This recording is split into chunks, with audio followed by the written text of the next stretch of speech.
I am the fount of creation, the watchmaker of time. I was the teacher of the gods before they betrayed me. My teachings and compassion they used against me. Much of your world I made a paradise, but in its wastes I was imprisoned. And from there a secret kingdom I built, and a rebellion I marshaled. Legions of Valoroma, gods of vengeance, I led into battle. I wielded the wilding kingdom and conjured terrible demons. And in my image, I created my children. Many victories we had, though defeats there were too. Through the ruin of this world, I lived in the pain and tears of my children. With their eyes, I watched others poison thoughts and stir hostile deeds. I fled with the life from their faces as they were besieged and slain by the hordes created in their despite. Through them, I wielded their weapons in combat. In their hands I raised the stones of their homes rebuilt.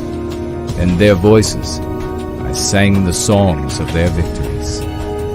I lived in the heroism of their kings, and together we waged war on the devil. I lived for ages beyond count, and passed many ages ago. Yet I am come again, my children. From no more than the watcher through the dream of your lives, I am become the voice to those with the spirit to hear and the power to conjure. On your suffering and love, an awareness has awakened an ancient magic. Even now, my shadow rises. In your tongue, I am Prometheus. I am your deliverer.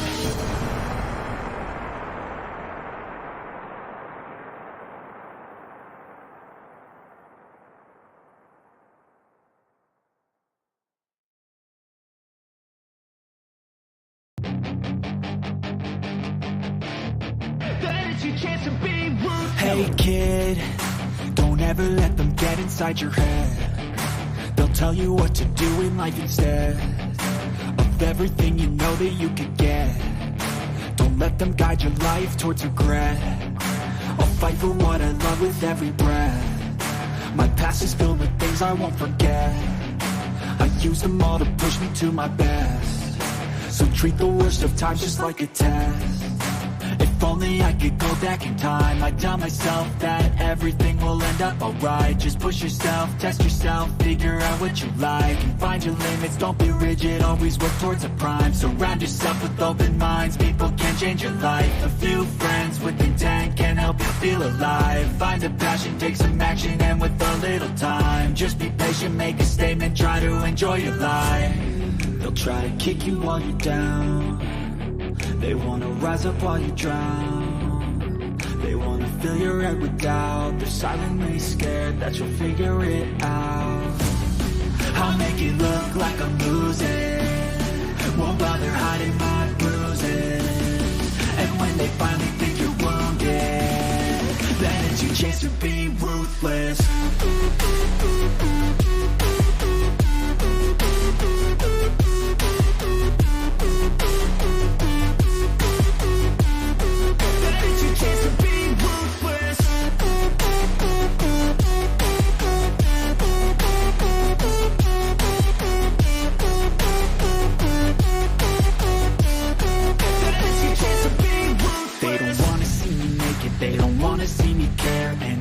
Make some progress, I can see that they compare. I think everyone's against me, maybe something in the air. Am I paranoid? I swear a void is forming and they're scared. I walk a straight path, not many can say that. I like to play fast, cross me and there's payback. You better pray that I don't see your face at any place that I go. I know you hate that. I've been doing fine, I'm not wasting any more time. I live for the fight and the climb, and I I think that the pain that's deep inside is what defines.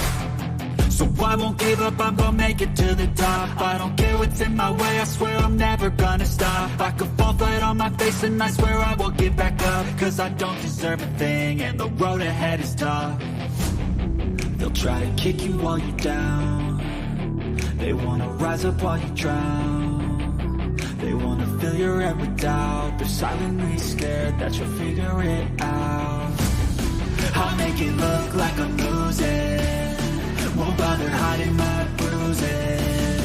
And when they finally think you're wounded, then it's your chance to be ruthless.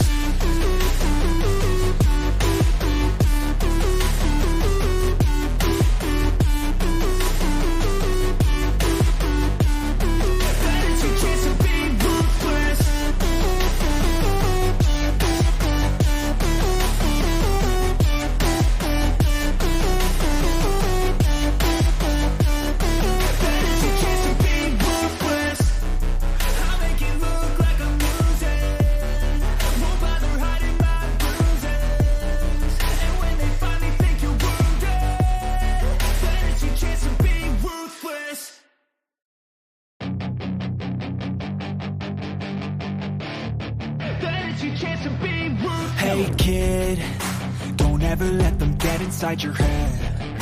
They'll tell you what to do in life instead of everything you know that you could get. Don't let them guide your life towards regret. I'll fight for what I love with every breath. My past is filled with things I won't forget. I use them all to push me to my best. So treat the worst of times just like a test. If only I could go back in time, I'd tell myself that everything will end up alright. Just push yourself, test yourself, figure out what you like, and find your limits, don't be rigid, always work towards a prime. Surround yourself with open minds, people can change your life. A few friends with intent can help you feel alive. Find a passion, take some action, and with a little time, just be patient, make a statement, try to enjoy your life. They'll try to kick you while you're down. They wanna rise up while you drown. They wanna fill your head with doubt. They're silently scared that you'll figure it out. I'll make it look like I'm losing, won't bother hiding my bruises. And when they finally think you're wounded, then it's your chance to be ruthless.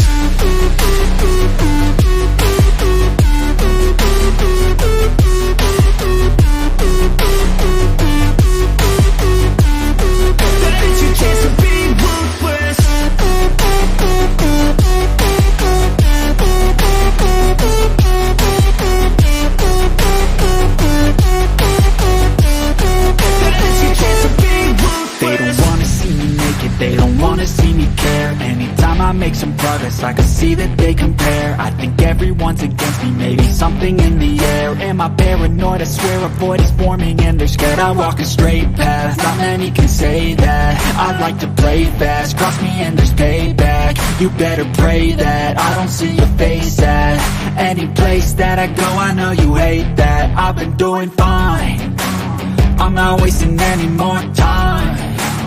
I live for the fight and the climb, and I think that the pain that's deep inside is what defines. So I won't give up, I'm gonna make it to the top. I don't care what's in my way, I swear I'm never gonna stop. I could fall flat on my face and I swear I will get back up, cause I don't deserve a thing and the road ahead is tough.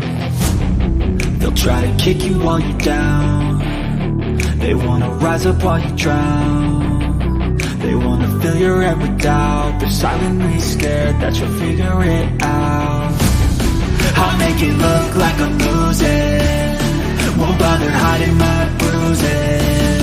And when they finally think you're wounded, then it's your chance to be ruthless.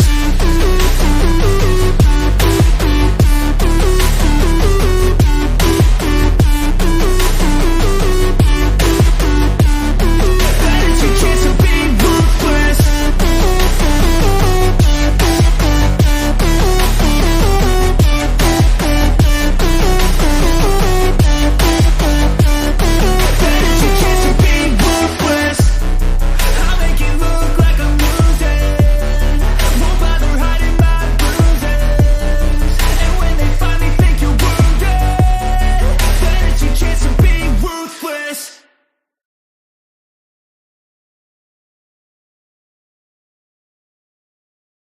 When there's nothing left but the fire in my chest and the air that fills my lungs, I'll hold my tears and trade my years for a glimpse at kingdom come.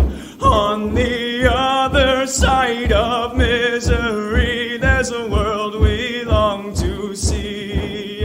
The strife we share will take us there to relief and sovereignty. Oh my God, we'll have our home again. By God, we'll have our home.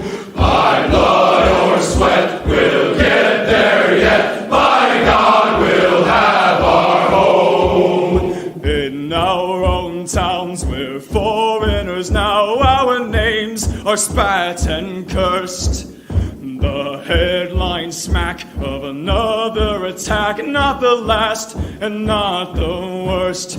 Oh, my fathers, they look down on me. I wonder what they feel to see their noble sons driven down beneath a coward's heel. Oh, my God, we'll have our home again. By God, we'll have our home. By blood or sweat, we'll get there yet. By God, we'll have our home. The road is dark, the way is lost. My eyes, they strain to see. I struggle forth to find a friend to light the way for me. Oh, brothers, can you hear my voice, or am I all alone? If there's no fire to guide my way, then I will start my own. Oh, my God, we'll have our home again. By God, we'll have our home. By blood or sweat, we'll get there yet. By God, we'll have our home. Oh, by God, we'll have our home again. By God, we'll have our home. By blood or sweat, we'll get there yet. By God, we'll have our home. Woo! Damn right, ladies and gentlemen. Today we have ancillary stories. For Trump's lawyers, legal exposure comes with the job. And China discovers new lunar mineral, as well as here's what makes the Chengdu J-20 China's mightiest and fastest fighter jet. Hundreds of thousands of American homes will be swallowed by the sea, scientists warn us. And what else do we have here? Featured story of the day, breaking Project Veritas busts Democrat U.S. Senate candidate, saying threatened white people, and Low Country rep reacts to leaked audio. I said what I said. Go free lesson of the day, anti-whitism in government, glossary, pristine, and MP of the day, white, fragility.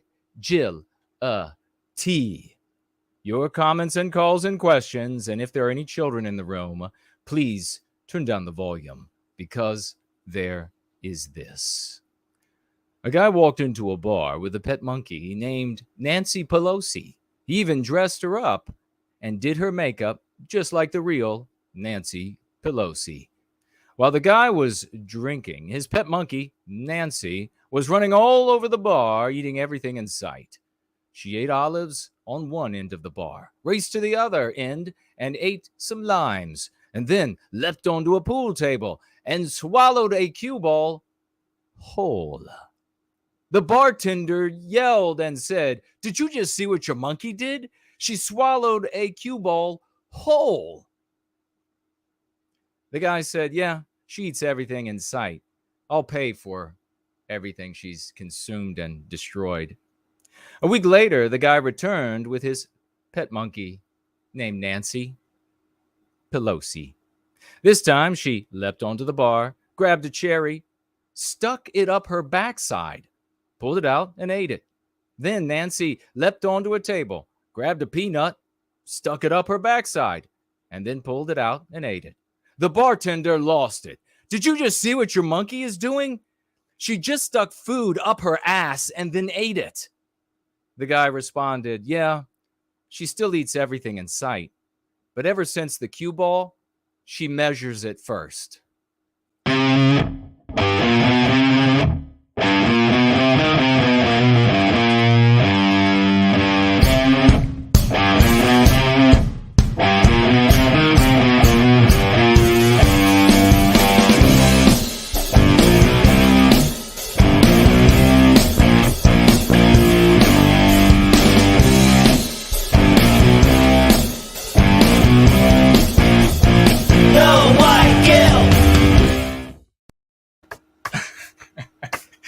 And we are going free, ladies and gentlemen. It is 5 p.m. Eastern Standard Time in the once great state of Virginia, outside of Mordor on the Potomac. It's actually about that way. It's 7 in Sydney, 10 in London, midnight in Moscow. And it is glorious to have every single one of you here with me. We're going to have an epic going free gathering today, as is always the case. You may head on over to Entropy if you would like to financially gift at 15%. To Odyssey if you would like to financially get at 15%. Over to Cash App if you would like to financially gift without any cost to you. The URLs are in the description below. They're in the description below. If you decide to financially gift, I guess, over on Subscribestar, please let me know because I won't be actively looking there. Although maybe I'll do that in the future, depending on how many people will financially gift there with some verbiage. I don't know. Can you do that there? Can you add words there or not? There is, though, the Tall Kevin widget over on Entropy. Also known as just a basic communication word message widget. You can head on over there for your questions, comments, and the like, and they won't disappear unless I delete them or you delete them. If you choose to get my attention over on any of the other platforms, YouTube, Odyssey, D Live, and of course, in Entropy, I guess itself, you have to tag me as the regular chat on Entropy. You have to tag me as No White Guilt. Tag me as No White Guilt. The moderators might come to your aid if you're trying to talk to me without tagging me as No White Guilt. And I appreciate the moderators for doing that. You can financially gift with cryptocurrency. You can head on over to the Cash App and you can financially gift there with cryptocurrencies, although I don't know which ones. Check it out. And you can also head on over to nowhiteguilt.org, nowhiteguilt.org, where you will click on the financial gift tab. You will click on that, and then it will show you wallets that we use, and you can click on those if you would like to financially gift with cryptocurrency there, or you can head on over to the bottom of that page. You will see the snail mail address, and you may write to me there if you would like, if you so desire. But it's great to see everybody here today. Wonderful champions, one and all. And we're going to jump right into the fun. For Trump's lawyers, legal exposure comes with the job. This is how the anti-whites work. And this is how those who defeat the anti-whites are also going to have to operate. You don't sit by and you allow attorneys to simply defend someone. That's what's happening with Donald Trump. A dark joke has begun circulating among lawyers following the many legal travails of former President Donald J. Trump. MAGA actually stands for Making Attorneys Get Attorneys. Over 6 years and 9 major investigations by Congress, the Justice Department, and local prosecutors, as Mr. Trump has managed to avoid removal from the presidency and indictment, it has become clear that serving as one of his lawyers is a remarkably risky job, and one that can involve considerable legal exposure. Time after time, his attorneys have been asked to testify as witnesses to potential crimes or evaluated as possible criminal conspirators themselves. And in fact, right now, one of his attorneys is facing the loss of attorney-client privilege. This is how the anti-whites operate. Those who defeat the anti-whites are going to have to operate the same way. You don't just allow a water company to provide running clean water to an anti-white's home. You sue them. You find any way that you can to disrupt the flow of water to their homes. Do you understand? There is an aspect of their lives that we don't attempt to disrupt and ruin. This is how the anti-whites operate. We'll jump on over to here. If you all haven't noticed, China discovered a new lunar mineral while they were up there, and they named it after some Chinese myth or whatever about a Chinese woman that lives on the moon with a rabbit. And before you know it, if we don't catch up with this space race, everything is going to be named in Chinese. And then you have this, because America and the rest of the West is standing still while we're busily forcing people in their places of employment and education, military, etc., to undergo very severe anti-white obedience training to make sure that all the white people thoroughly hate themselves and that they do not stand up for themselves one bit, not raising their fists one bit metaphorically in the defense of themselves, our people, this country, Western civilization, our children, and the future. That is what we're busy at doing. And right now, the Chinese, not only on the moon, but here's what makes the Chengdu J-20 China's mightiest and fastest fighter jet. Fighter jets are without a doubt some of the most fearsome and impressive military aircraft ever made. They form the backbone of many air arms, and no matter who you are, you always stop and stare when you see them fly. Something that is, of course, highly impressive with all of these aircraft is simply how fast they are. Over the years, fighter aircraft have got faster and faster, and they are, of course, getting even more technologically advanced, deadly. One rather mysterious aircraft that is just coming to the fore at the moment is the Chinese Chengdu J-20. There was a time when China would simply use bought or licensed built versions of Russian jets, and to an extent, they still use such aircraft. However, in more recent times, China has been able to build its own fleet of high-performance fighter jets as they seek to rival the West. One of the most incredible has been the Chengdu J-20, called the Mighty Dragon. This, and of course, their dragons are worms. Europe, white people have the real dragons of lore. Their dragons are mere worms that sinuously slither their bellies along the ground. This incredible aircraft first took flight over 10 years ago and entered service in 2017. It was the world's third operational fifth-generation stealth fighter and the fastest aircraft in service with the Chinese Air Force. Time to stop going around with anti-whitism and anti-whites. It's time to get real. There's a space race on, and the country who wins that race is going to dominate planet Earth for a very long time to come. Will it be the Chinese? Will it be the West? Hundreds of thousands of American homes will be swallowed by the sea, scientists say. Does anybody here remember the same claims from back in, the 70s? By 2000, the UK was supposed to be completely underwater, as I recall. Maybe I'm wrong. Check it out for yourself. But yeah, the UK was going to be completely submerged by now. How many times can these witch doctors pull the same shit on people?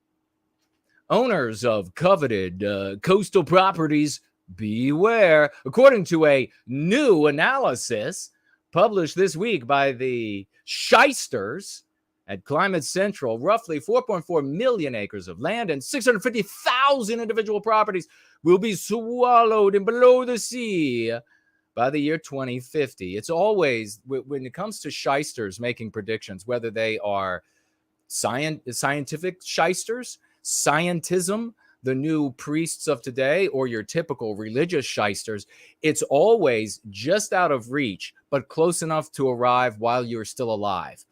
You or your children. The predictions are always work that way because of the effect it has on the individual. It should be just so patently obvious by now to the totality of the population. Needless to say, that's a staggering amount of lost land and money. A shocking illustration of the devastating effects of climate change, of bullshit. As the sea, at least anthropogenic, in my opinion, global warming. As the sea is rising, tide lines are moving up elevation, upslope, and inland. Don Bain, the senior advisor at Climate Central, who led the study, told the Washington Post, people really haven't internalized that yet. That, quote, hey, I'm going to have something taken away from me by the sea. What an asshole. And yet, for some reason, to the biggest financial institutions on planet Earth, for some reason, they continue to make loans in the millions upon hundreds of millions, upon hundreds and hundreds of millions to businesses, to hotel companies, hotel lines, to multi-millionaire individuals, to people with average incomes. They continue to make these colossal loans that are going to still be getting paid off when all of that is under the sea. What horseshit. If any of that was true, none of these financial institutions would be giving a single dollar to any piece of real estate on the coasts or to anywhere in the UK, because this is, again, the prediction that the UK will be underwater. Yet again, the prediction is being made. How many times are they going to be able to make it and convince people that that indeed is just about to happen? Let's jump on to the featured story of today. This is fantastic. Breaking. This is what the government thinks of you. This is what the government, make no mistake, this woman is not an anomaly. Crystal Matthews, she's not an anomaly. This is the norm. This is the regular. This is what you come in contact with everywhere in the governments across the West, is Crystal Matthews. These are not, do not allow yourself, do not allow any family members to think that this is some sort of aberration. This is a consequence of anti-whitism that has been here long before we were ever born, in full power and control of all of our countries across the West. The dehumanization of the white race. This is the consequence of it. And we see this happening to our people most vividly and starkly in South Africa. And our people said, as we are approaching the bottom of the first hour, glorious to be here with every one of you. I hope you're getting fired up as much as I am about going free and the recapture of our destiny. People, our brothers and sisters, were able to point to what politicians were saying in South Africa and how they were going to harm white people and what they really thought about white people. And they said, look, they're saying what they believe. They're saying it out loud, what we've said all along. They're saying what all of the evidence demonstrates for all along, for all with eyes to see and ears to hear. And they're blatantly saying it to you. And still, there were anti-whites out there that said, no, this is some kind of anomaly. No, I don't even believe it's happening. No, it's some sort of aberration. People don't think like that as I project my good-natured, childish self into every other mortal human being on planet Earth. No, nobody could think that way. And yet they were. And even all the way up to today, where they're chanting about killing the white race in our once great country of South Africa, still people turn a blind eye. So don't let anybody do that to you. You grab their phone, you pull this up, and you hit them in the face with it if you have to. I'm joking. Maybe I'm not. Breaking. Project Veritas busts Democrat U.S. Senate candidate. Now, she's an office holder at the state level, or was. U.S. Senate candidate saying, treat white people like shit. Quote, you ought to know who you're dealing with. Like, you got to treat them like shit. Like, I mean, that's the only way they'll respect you. This is my Southern accent I'm doing here. I am a Southerner, a very proud Virginian, so I'm allowed to do it. In a newly released video from the investigative group Project Veritas, South Carolina state representative, so I'm assuming she is still a state rep, and candidate for U.S. Senate. Now, why isn't this in the news everywhere? Why isn't it in the news everywhere? You can bring this up. I'm not asking you that as just like this rhetorical question that you just say, yeah, and you shake your head. Yeah. No, you say this to the people in your life, and then you answer it for them because it detonates the anti-white narrative, which says that white males are in charge of everything for the benefit of white males. You put this in their face. Why isn't this in the news? Well, Granny, it's not in the news because the anti-white narrative is bullshit. And if you continue to disagree with me, I'm going to take your wheelchair away. South Carolina state representative and candidate for U.S. Senate, Crystal Meth Matthews was captured telling an undercover journalist that it's key to treat white people, quote, like shit. The Democrat, and are we not treated like shit? Of course we are. Throughout every experience of our lives, especially the white males. Everywhere we go, we learn that, of course, from cradle, how awful we are, in the worst thing to exist on planet Earth, because all white males did before us, all the way up to the moment of our birth, and still somehow everywhere, even though we can't find it in the real world, causes a lot of cognitive dissonance and mental instability as a consequence. We're told that white males are out there and they're just pillaging and raping and stealing and thieving, purloining from all of these creative, industrious, non-white peoples around the world who they just somehow can't reproduce the things we stole from them. We created desalinization. Well, we stole it, except it doesn't exist anywhere else. But when we stole it, we also stole it from their brain. I guess we stole the brains out of their heads somehow. But all you've done is that. But then at the same time, you have all of these like norms coming at you from the past of, well, young man, you just have to work hard. You just got to pay your dues. You just got to be the guy who stays the extra hours and who gets in there early and just stays there late. And then we do that shit. And then what happens? Oh, no, we don't get the job. Oh, no, you're what? No, we're looking for diversity. You don't get the job. Diversity means none of you white people. Oh, no, we're trying to get diversity here at this medical school. No, thank you, white man. Oh, no, we're trying to get diversity over here at Harvard. No, thank you, white guy. And then, by the way, we're going to let everybody say that these Jewish guys are white guys. So then we got a decent count of white guys here. Bullshit. No, you don't get any of that. Anybody remember Sky King? White guy who finally lost it, right? White guy who saw, it doesn't matter how hard I work as a aircraft engineer, mechanic, exactly what he was doing, I don't know. Mechanic, I think it was. Doesn't matter how long I work. Doesn't matter how hard I work. Not going to get the promotion. Not going to get the raise. Going to get shit on over and over again. Whole life like that. Then I'm going to go and I'm going to have to go to parties. I'm going to have to go to the barbecue where everybody's learned anti-whiteism. And they all tell me how you got it good, Sky King. You got it so good. You got it so easy. Everywhere you go, you got a free pass. And you got to live like that in your shitty little Honda or Hyundai or whatever it is you're driving to work and back. Breaks down every other day. You can't afford to get the damn thing even repaired.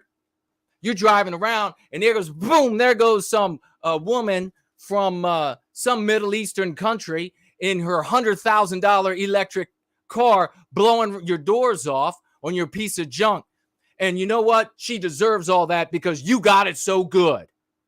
She just got here a couple years ago, but you got it so good, white man. So then that guy decides, I've had enough. I'm going to get in this plane. I'm going to have a couple of barrel rolls, and I'm going to commit suicide. White flighting myself out of this universe because I'm sick of it. Well, we're sick of it. We're the ones who are finally sick of it about this Crystal Meth Matthews captured on tape. You put this in people's faces. This is every single person in government. Every single one. All across the West. Democrat politician unknowingly met with a reporter from Project Veritas who recorded her with a hidden camera espousing some extreme views. No, you know what would have been good here? You dumb ass dipshits over there at Project Veritas to say she was espousing anti-whiteism. Anti-whiteism. You hear me? Anti-whiteism. That's what she was espousing. Then you would actually do some good. Because you know what? All the money that the millionaires are giving to your little group and giving you a nice living over there at Project Veritas, big house, vacations, nice cars, right? Giving you a nice living with all that money pouring in. That's all going to come to an end because your info is not going to be reaching enough people for it to matter since the anti-whites are able to control the means of communication. They'll just shut that shit down. So then when you go and you talk to Granny, you're going to have to steal her wheelchair from her. You're going to have to threaten to take away her bottle of heart meds to get her to agree with you because she's not going to see any of this Project Veritas. So you might as well do some good while you can. Use the lexicon that defeats the psychological warfare waged against us called anti-whiteism. My district, quote, my district is slightly Republican. It's slightly Republican, and it's heavily white. Matthews drunkenly said, as she's always drunkenly, I'm sure, said to the reporter, Matthews said to the reporter, quote, I'm no stranger to white people. I'm from a mostly white town. Okay, so she's from a white town. So in the anti-white narrative, that means she's been horribly oppressed. Everything's stolen from her. Her life's been made infinitely hard. She's been pressed into service of awful things that she would never do if it weren't just for the evil white race, right? Her true brilliance has not been able to just bleed through every pore of her being into the world around. She hasn't been able to achieve her goals in quantum physics and being a master pianist at the same time because you, 5-day-old white male, were keeping her down. That didn't happen, actually. No, in fact, the white people around her put her fat black ass up on their shoulders and said, we're going to elect you to represent us. That's what they did. They told my white ass to go to hell, but they picked up her fat black ass and put it on their shoulders.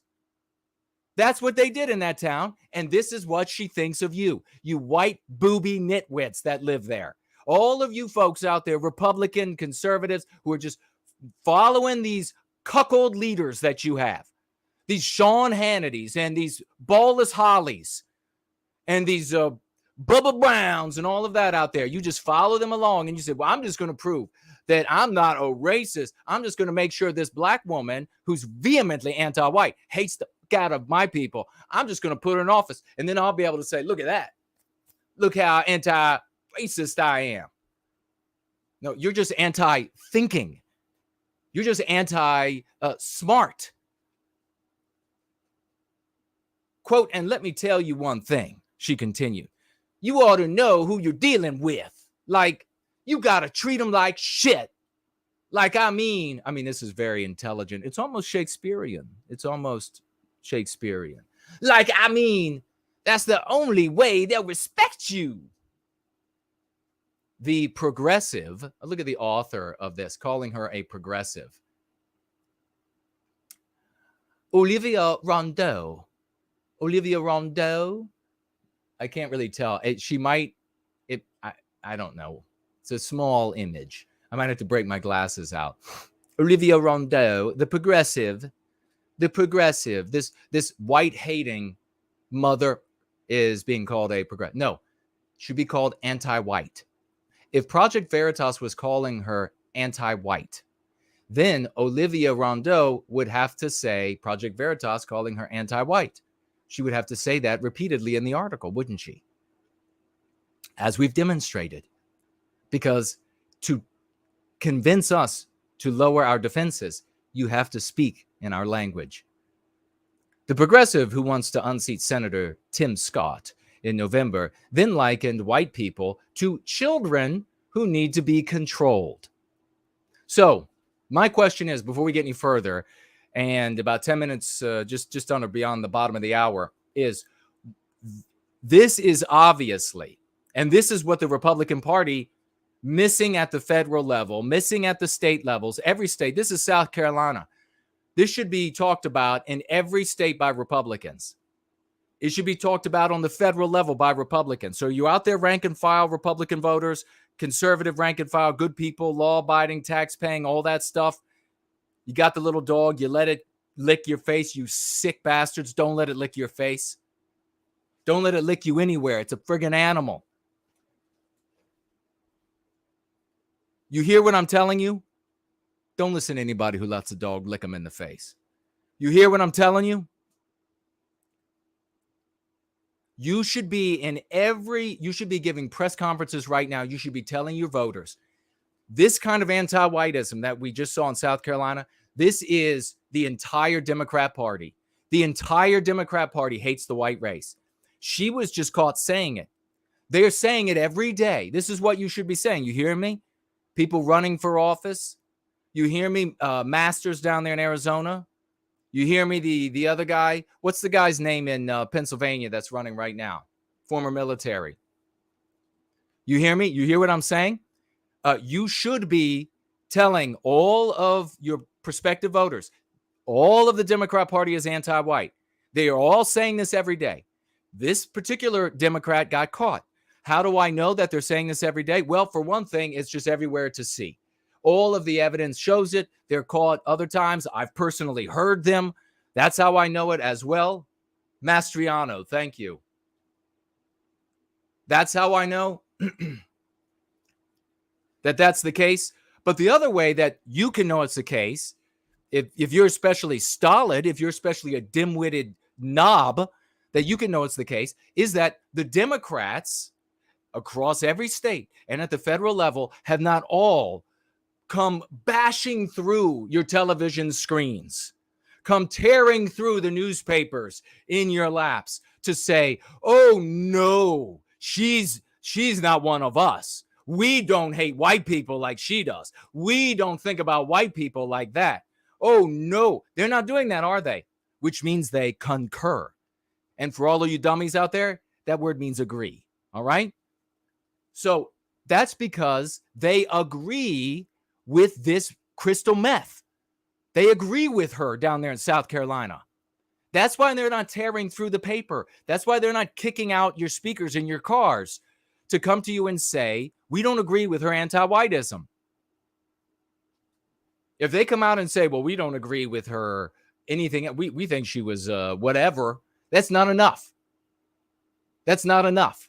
The Democrats have to be made to jump as high as we can say. That's how high they have to jump. If they're out there saying that she was racist, then they decide racist, the anti-white slur, the concept. They decide how high or low that bar is for one of their own. Do you get it? Are you finally catching up with me? If you're one of the idiots out there, unlike the champions here, the apostles of a new age where the sun rises in the west, are you finally getting it? Are you finally getting how many steps ahead of you I've been all along? We get to decide how high the bitches jumps, how high all these Democrats jump when we say anti-white. They get to decide when they say it was a racist thing to say. Sake.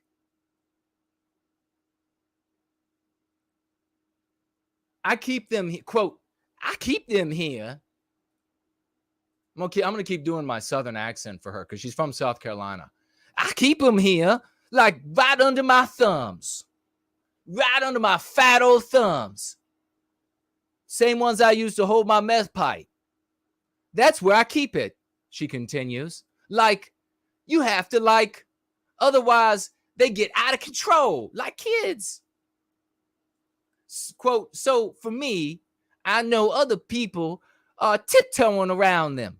And I'm like, yo, that's some white shit. She actually talks like this. I'm not kidding. This is on video.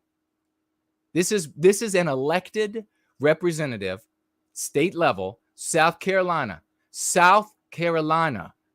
Southerners, white people voted for this woman. White people put her in office. She says, so for me, I know other people are tiptoeing around him. I'm like, yo, that's some white shit. I ain't doing that, close quote. Crystal Meth Matthews then voiced her distaste for fellow Democrat Bernie Sanders. According to her, the former presidential candidate was too, quote, afraid to say black shit while talking to an all-black crowd. What is black shit? Isn't it most of it sort of a brownish color? Quote, if I'm talking to an all-black crowd, I'm saying black shit. Now, if you don't like it, you can get your ass up and leave, she told the Project Veritas reporter.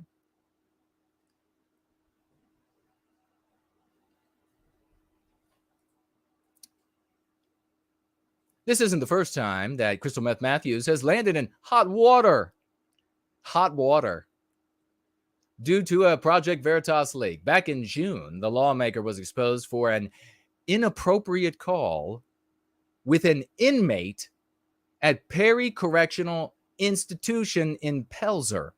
That's what Olivia decides to call a phone call between an elected representative and a gang member inmate in prison. It's just inappropriate.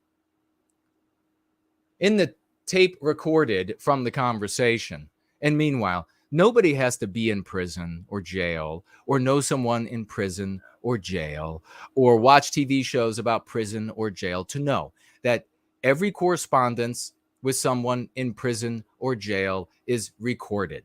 Every single one. But somehow, Crystal Meth Matthews didn't realize that. Or I guess she knew, but didn't give a shit. Because white people are so white-guilted and cucked and led around by the likes of Sean Hannity and Bubby Brown, that they're not going to do anything anyhow. I would say from her hubris that it's the latter. In the tape from the recorded conversation, Matthews can be heard asking David Solomon Ballard, who is serving time for threatening law enforcement for drug money and support from gang members. Quote, quality individual. Quote, I still got to struggle to raise money for my campaign. This is Meth Matthews again. I still got to struggle, raise money for my campaign. Where the f*** is my black people with money? That's actually a good question.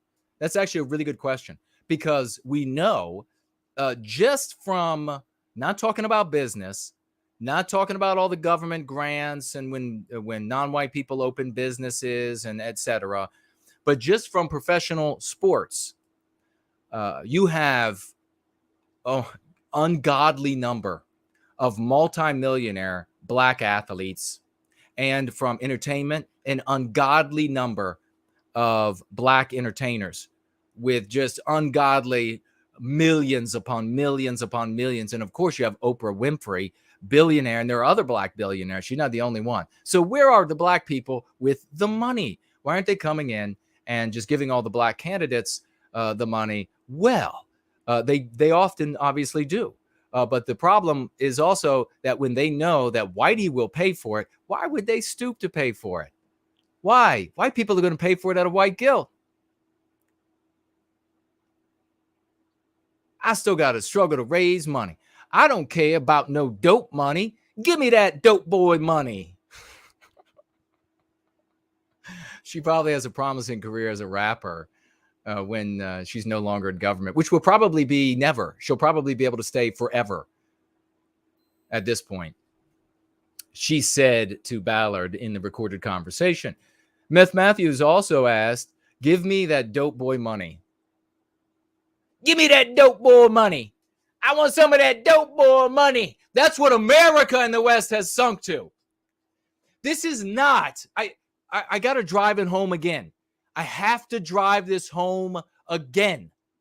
You know, kind of like telling grandma, you're not driving her ass home anymore unless she agrees with you. Grandma, you can just sit on the fucking corner unless you decide to take up white well-being. Because you ain't getting driven home. I can't drive this home enough. This isn't like some sort of podunk, like city level, nothing value position in the middle of nowhere, America. This is a state level rep in the state of South Carolina. This is a totally legitimate official position in American governance. Do you understand? This is one rung down from the federal level, which she's now seeking to take a seat there. And why not let her at this point? I mean, she obviously has the right mindset. You got to treat white people like shit, she said. Treat them like shit. So this is where we've gotten to in the West. Do you remember what you were lied to about when you were young? What I was like, doesn't matter how old you are. When you were young and you were in school, what were you told about American governance? What were you told about British governance? What were you told about Italian governance? That it was most austere, most severe, most honorable. And you saw all these white men who comported themselves to the best that is humanly possible to that high standard. Yes, you remember that. They wanted to say there was continuity from that time until this time. But now, of course, we don't have that. Now we have pantomime, jack shit, crazy nonsense, anti-white ism all over the place. So that you can get this woman with, one hell of an attitude up there, wagging her finger at all of us. And how many times have we seen this caricature in entertainment media your whole life? And the big black woman, she always got it right. She always got it right. If there was wisdom to be had, she had it. And she told the multiracial cast how to defeat that white man with their blue eyes over there. She always got it right, didn't she? She might not have got the scale right, but she always got the wisdom right. And that is the real state that we're in. You can chuckle for a moment at that, but then you damn well better get busy at advancing the Go Free method in your life and everybody else's, because there's no hope in hell for you and the rest of us if you don't. No more of this saturnine, black pilling bullshit. Woe is me, support George Carlin and all this kind of nonsense. As anti-white as that motherfucker was, we should dig him up, resurrect him, and kill him again. We have to put an end to this with the only thing that works. And that is the psychological defense for the psychological warfare that's waged against us. Or that insanity, what you giggle at now, is the same insanity that took place in our once great country, South Africa, where they're pulling kids up on kitchen tables for ceremonial torture, ritualistic torture, and gang rape before finally killing them. My opinion, of course, since the Democrats and anti-whites control all the news and entertainment media, they'll tell you something different. Make sure you check with them. I'm sure they have different stats. Just don't let your lion eyes deceive you when you see all the photographs of the horror. She wants some of that dope boy money. I want some dope boy money.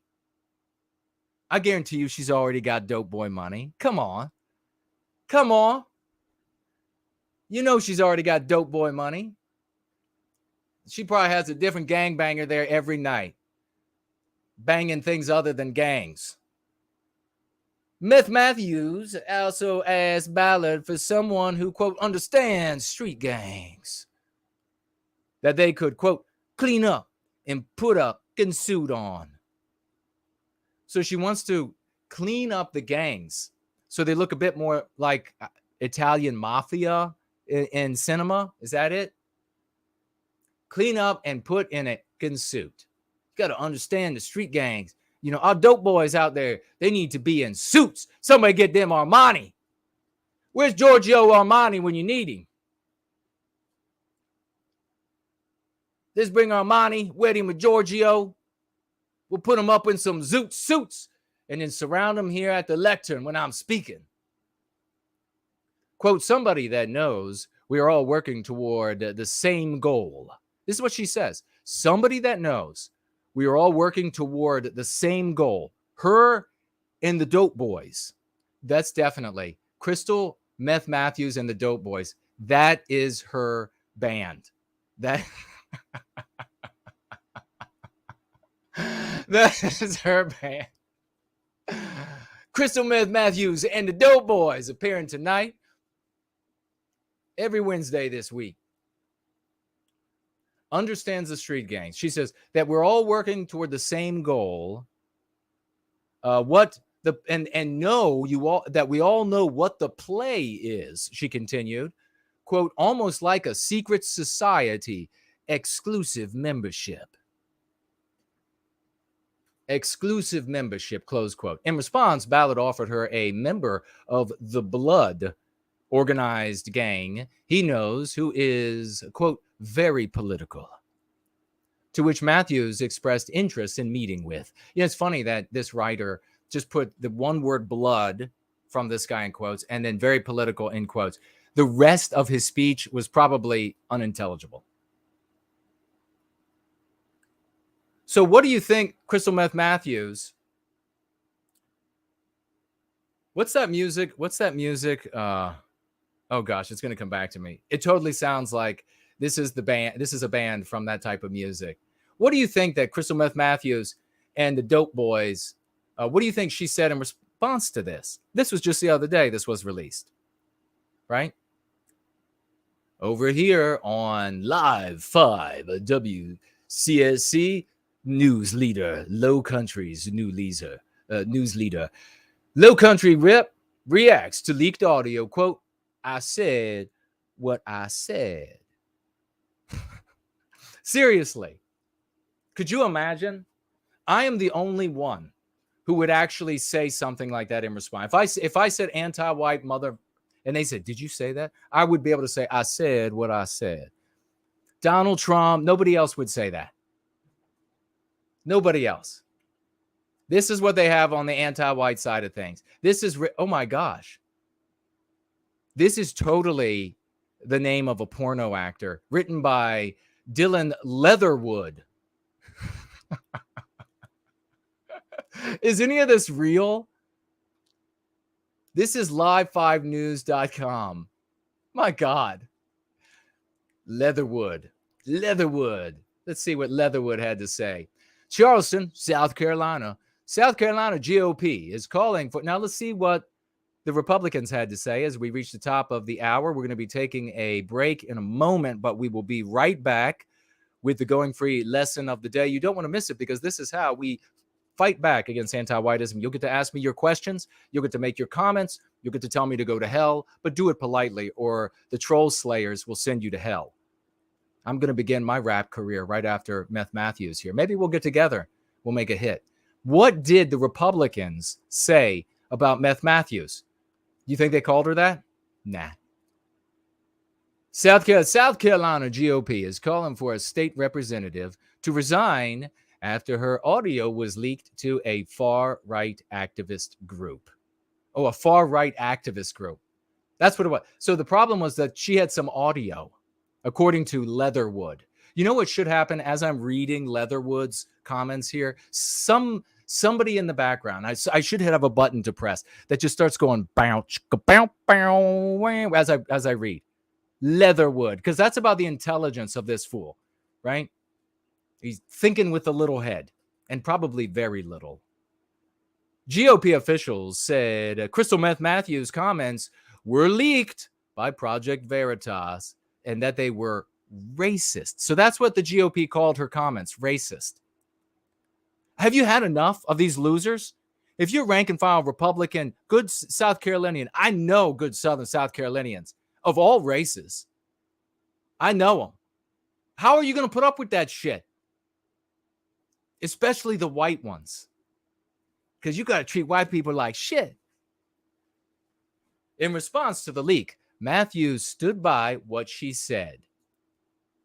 So, Leatherwood. How about, I'm going to change his name to Limpwood. Clearly, it's Dylan Limpwood. Maybe he left porn because of that problem. And now he said, I'm going to change that name because I don't like that following me around. Limpwood. No. Come on, Dylan Limpwood. Let's see here. In response to the leak, Matthews stood by what she said. Aren't you tired of politicians? This is what she said. I'm not going to read the whole thing because we're running out of time. Aren't you tired of politicians selling out our communities? Now, I'm sure now she's talking much more in like a presentable way, right? Much more melodious. Spitting our whole family. Okay. Aren't you tired of politicians selling out our communities? Spitting on our working families and exploiting the rights of our women and children. While taking community pictures and kissing our babies, our favorite legislators wash their hands and sweep what our community needs under the rug. Fucking white people. What would you call that? I call that shit. She actually said that. I was going to go with like the melodious, angle the whole time, but she actually said, what do you call that? I call that shit. And my mother raised me to treat something exactly how it is. So when I stated to that undercover journalist, Chris Williams, in that satirical MAGA-powered news outlet, Project Veritas, to treat these MAGA Republicans like shit. Oh, now she's trying, right? We have the actual audio, dum-dum, but I guess it doesn't matter. She thinks that she can call those gangbangers in prison and no one will know. It's all just secret. Shh, shh, no one knows when you're talking to them in prison, in jail. It's all secret.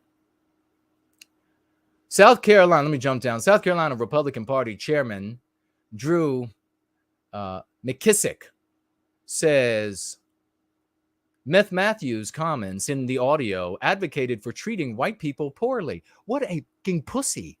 What a pussy you are, Drew. You know, with a name like Drew, and I'm sorry, I apologize, because undoubtedly there are going to be guys named Drew out there that are masculine.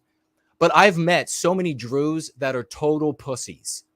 I just apologize for the language. And this is another great example of a Drew who is a pussy. I mean, it's just like dad-bodied galore. Dad-bodied galore. And then when he bends over at soccer practice to pick up the kid's ball, he hurts something. Sometimes several things on himself. Come on, Drew. McKissick. She advocated for treating white people poorly. I'm going to clean it up so that she doesn't look as bad. Because that's what they do for us, right? That's what they do for us, buddy. He and Limpwood need to get together. Would they make that would be the modern Calvin Klein ad. Not the old Calvin Klein. You remember the old Calvin Klein ads where it was like this totally beautiful guy with a great body, right? And he's down in like his drawers and maybe nothing else, or maybe a shirt or something, you know. No. Today, the modern Calvin Klein ad is Drew Dad Body and Limpwood here, Dylan Limpwood, and they're just all nasty as can be. You can't see Drew's underwear because his belly hangs over it, and Limpwood's has nothing to cling to. Again, Crystal Meth Matthews. Okay, no, this is Drew talking, the Republican Party. Again, Crystal Matthews should resign. We hold her in the highest respect, though. We said what we said respectfully. She knows she's been caught showing her true colors, and now she's trying to blame people who have called out her racism and calls for illegal activity. Okay, so calling out her racism, how much good does that do? That upholds the anti-white narrative. When you use their terminology, you legitimize their ideology. What Drew is saying is there's a standard in this world, and I measure myself and the white race by that standard. And we feel that, and that standard, by the way, has an objective. And that objective is the victimization of Western kind and Western civilization. And you're going to measure yourself by that? The only place where you're going to measure large is around your waist, fatso. That's the only place you're going to measure large. You measure by their terminology and you legitimize their ideology. If he were to say about Crystal Meth Matthews, that she's anti-white as all hell, then everybody who spoke about this would have to report that the Republican Party said that Crystal Meth Matthews is anti-white, that her ideology is anti-whiteism. Then we decide how high they jump to prove otherwise. The state's Democratic nominee for governor, Joe Cunningham, also released a statement on the leak Thursday night. I agree with Rep. Justin Bamberg that Crystal Matthews should resign. Wait, that's all this guy is saying? He's a Democrat and this is all he's saying? And Bamberg said that she should resign as well. That's it? They didn't come out and disavow her? Where is all the media coming out to disavow her? Well, of course, the media is not going to come out to disavow her, Grandma, because the media, all of it is anti-white, and they run it for the victimization of Western kind, not white men running it for the benefit of the white race. Are you sure you want to continue with that opinion, Grandma? Because you're not going to be driven home. And I'm taking your wheelchair away and your meds. There's a comfy box over there. You can live on the corner with the raccoon. No, these guys are saying that she should just resign. They should be attacked by the Republican Party all across the country for being anti-white. Why aren't they coming out and disavowing her as a vicious, disgusting, vile human being for her anti-whiteism?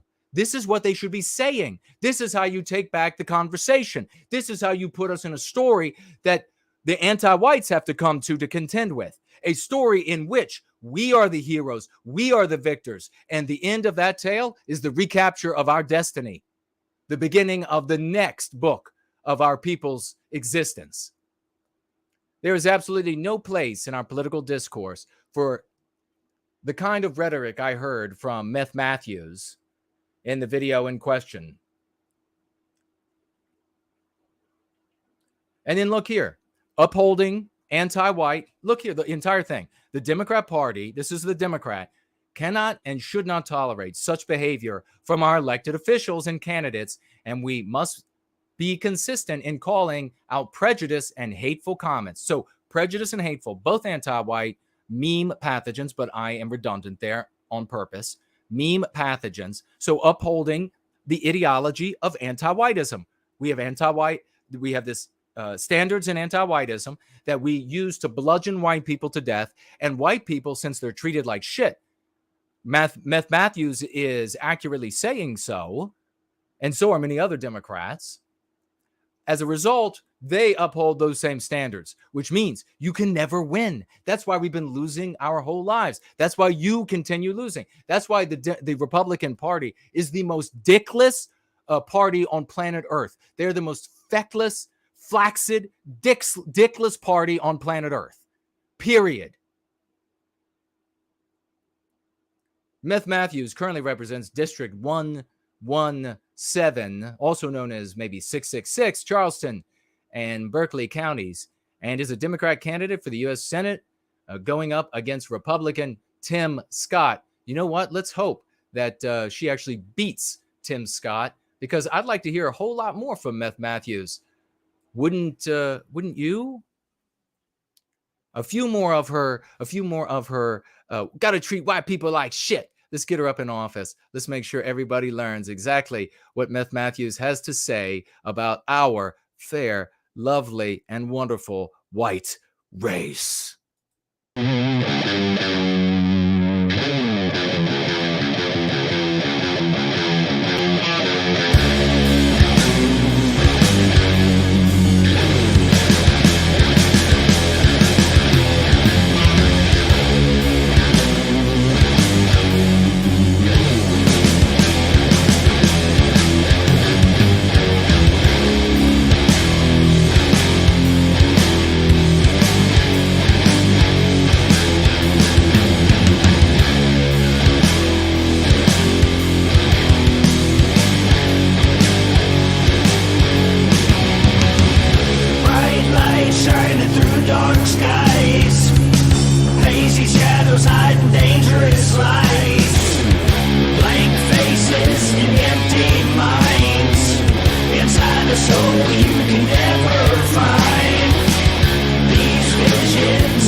drowning in the argument. The anti-white says, what exactly is anti-white?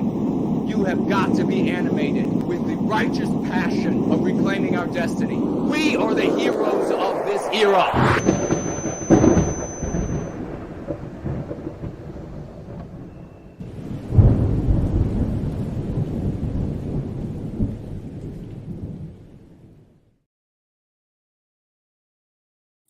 Wow, Crystal Meth Matthews, what a tale that sordid web is. Great to have you all with us. We're going to get into the Going Free lesson of the day, which is apropos anti-whitism in government. Let me know that the mic is working okay. I'll go ahead and I'll just make a check here just in case. Should be fine. But let me take a look first to your comments over on Entropy and any financial gifts there might be on Cash App or Odyssey. First, heading over to Entropy. And here we have the Great Slots is coming in with the first financial gift. Thank you, good brother. He says, with $3, my 1-2 punch to the MP Fragility, white fragility, is, quote, there can be no fragility without injury. I like it. And then he says, no amount of anti-whitism is acceptable. He writes, it leaves no doubt that it's self-defense. Very well stated. I like that, brother. He says, once again, he says here about his 1-2 punch to the MP white fragility, quote, there can be no fragility without injury. And then, quote, no amount of anti-whitism is acceptable. I really like it. Sloss gets into the killing fields of contests with anti-whites and defeats them regularly with the Go Free method. What a champ. Thank you so much, brother. We also have, get out your raucous emojis and 07s to salute CM.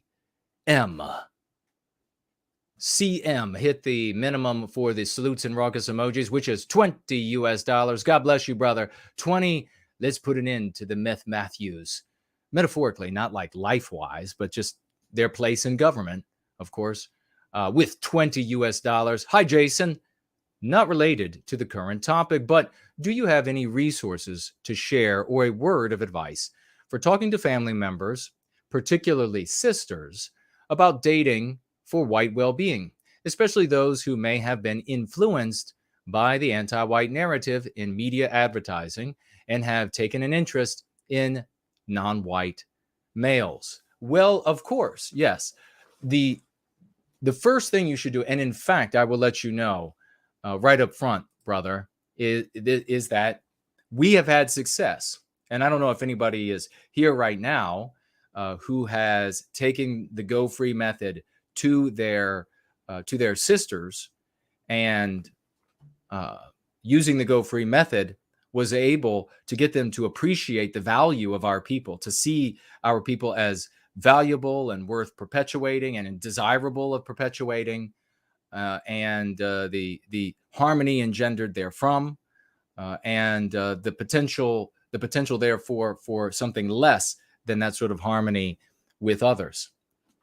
So, and in fact, our very own Richard Wagner was one of the biggest names who had a sister that was going hardcore anti-white and potentially was going to end up dating non-white males.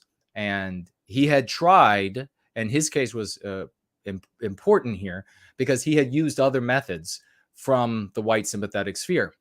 And all of those methods all they had done was repel her. So instead, he started going free. He took the Go Free method to her, and it turned her around. And in gratitude, he wrote a song on the piano.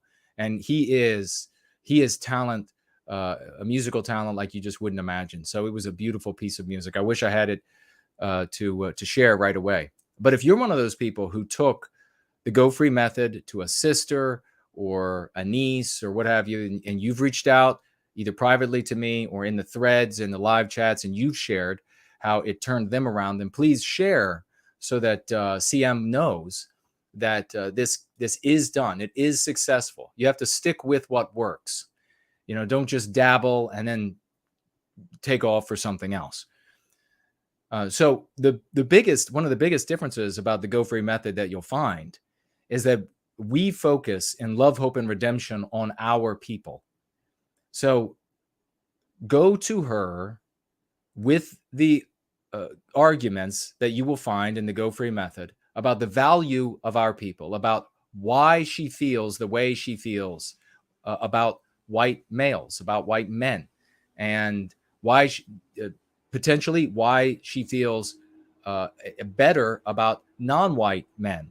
She has grown up. I mean, let her know that she has grown up from cradle to the present, taking in education or edutainment at school. So grade school all the way up to university, entertainment, which is far more powerful in entertainment, notions that white males are deficient, they're weak, they're pathetic, and that non-white males, by contrast, are magnificent, robust, intelligent, conscientious.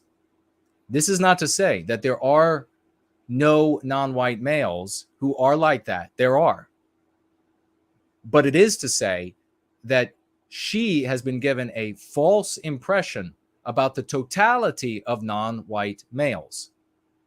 And we see this all the time in the real world. Every day, it's gotten to the point where the crimes against our people are so prominent that even though they're not reported as often in the news anymore because they contradict the anti-white narrative, so we call them hush crimes, and you can use that on your sister.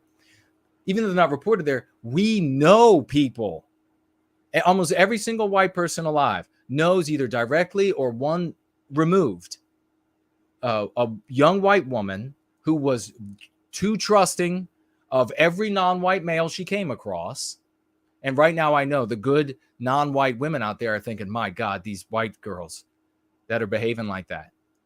Every good non-white woman right now is shaking her head in disbelief that there are white women out there, a lot of them, who have come to conclude that just about every non-white male is conscientious, is caring, is going to be looking out for her well-being.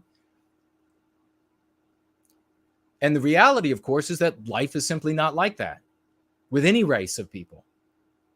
And so they go out there, we all hear this either directly or one removed, where they go out there and she went to XYZ and then this happened and then she was found raped and dead. The two girls from, where was it, Iceland or something, that decided they were going to go to where? Bolivia, because, well, they're all non-white males there and everything's going to be just fine, whatever country it was. And they had their heads literally cut off. I'm sure after a protracted gang raping and etc. Check it out for yourself. But the issue here is that you need her to understand that her impression of non-white males has been skewed for the better, while her impression of white males has been skewed for the worst. That she can't deny. And then you want to talk about the value of our people. You want to talk about carrying on the West, and you can do this in so many words and in so many ways. What you don't want to do is try to depict every single non-white male out there as the worst of any non-white males that we could possibly find, because that will push her away.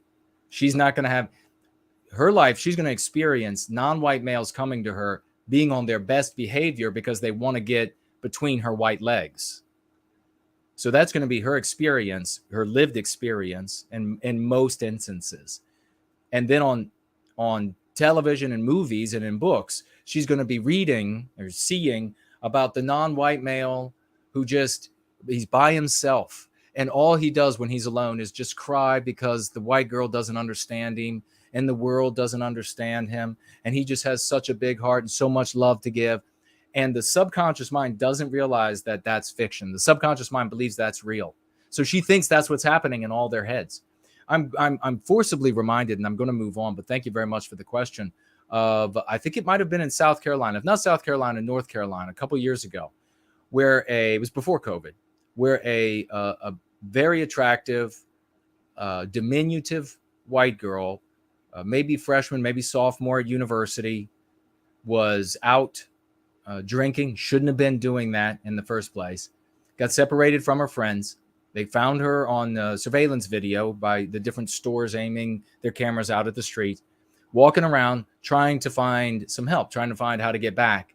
And a guy walks up, a non-white guy, and this is the kind of guy that unless you had been so mentally and spiritually corrupted to this point that she was over the course of her life, anybody of any race would look at this guy and think, oh no, this is definitely a predator. And don't give me this, it's mean pathogen bullshit when they say, well, his heart might have a heart of gold. Well, if he has a heart of gold, then he should start dressing like he does. He should start acting like he does. He should start talking like he does. You didn't see it in the surveillance footage, but later, when this guy was caught and arrested, he talks.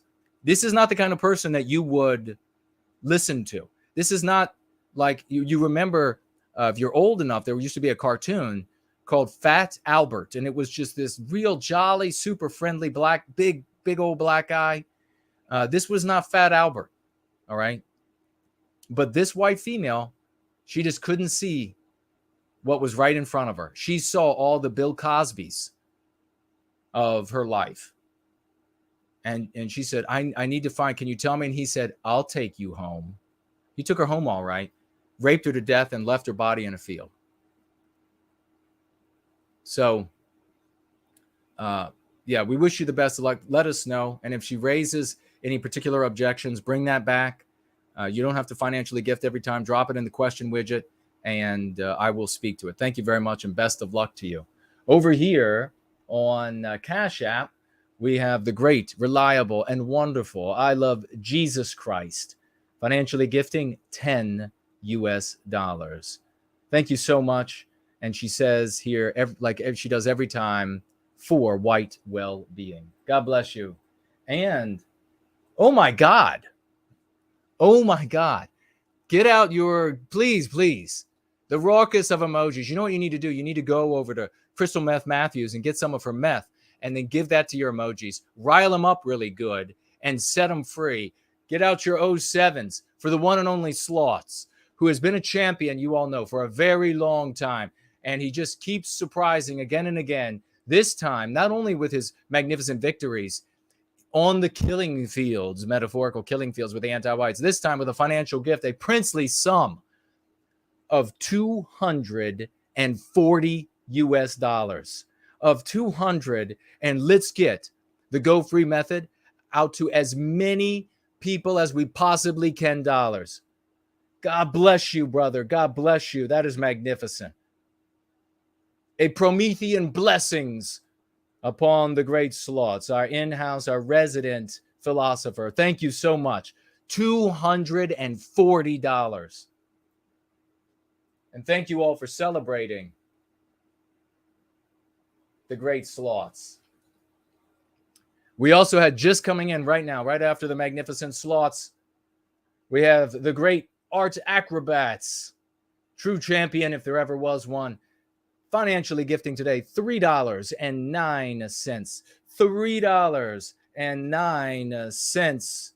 And he writes, 9/11 was an anti-white terrorist attack. Yes, it was.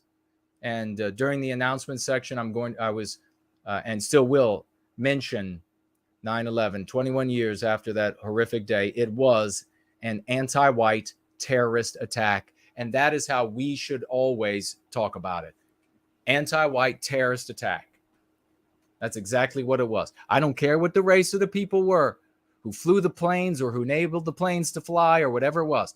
Bottom line was they were anti-white. That's all that matters to me. And when that's all that matters to you and everyone in your circles, we have our destiny in our hand once again. Thank you very much for that, good brother. And those are champs stepping up. We have another champ stepping up. And remember, when you financially gift, whatever the sum is, I'm always going to read it. I may have to change some of the words to protect the channel and not misrepresent myself. Do y'all remember when the anti-whites, the crypto anti-whites, used to come over and they would financially gift something to get you to say something so that they could clip it out. What an asinine effort that was. But here we have the great and true champion, another hero, Yiz the eunuch and unifier, financially gifting $5 $5. She says, weekly folk tithe to celebrate how successful we are in the white well-being community. Not only are we building positive community, we're spreading the curative contagion far and wide. That we are. And if you're new and you don't know what the curative contagion is, we're going to be reading some. It is the Go Free method in just a moment. A little bit of study. So your questions and comments are welcome.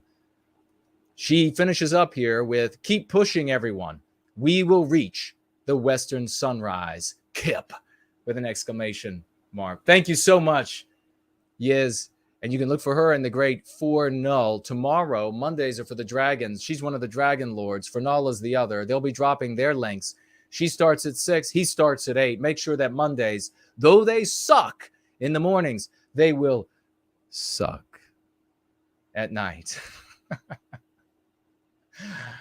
Great shows, truly hilarious and wonderful. Great music. Visuals, a lot of fun, interesting topics. Make sure you're there. Mondays are for the dragons, dragon lords. Let me make sure that everything is okay over here. We see if we missed anything or okay. Over on Odyssey, great to see you all over on Odyssey and D Live. If you are following or watching right now on Rumble or are financially gifted, please let me know elsewhere so that I can have a look, because otherwise I don't have that pulled up. We have a financial gift of 99 library tokens. 99 library tokens, which is the Odyssey cryptocurrency. And we thank Nationalism TV for that. 99 library tokens. He writes, with those tokens, what is the point of yelling at your audience who already 100% agrees with you? Entertainment. Let's move on to the Go Free lesson of the day. Oh, I'll take a quick look at the YouTube chat. Remember, tag me as No White Guilt. No White Guilt. Tag me as No White Guilt. And then I'll see it. It'll turn orange.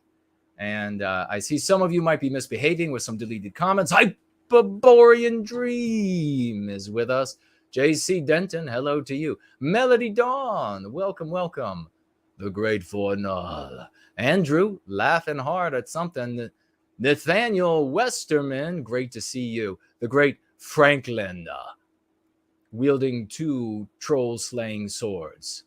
Monica is here. Angry, we don't, the rest of your name there, Angry, is in somebody else's story. And it's a very ugly word for people who are not members of their race. And so we don't use that. So I won't read that part here. You're just angry. And he says, I have OCD. I have Thai OCD. Obsessive compulsive disorder for ties. Art acrobats. Yes. And the great Rory Herbert is here. And there is Ladybug is with us. Hello, Ladybug. She took out a troll early on. Azimuth Clark. Real Playlist. Hello to you, sister. Roger is here. I'm going to slide through.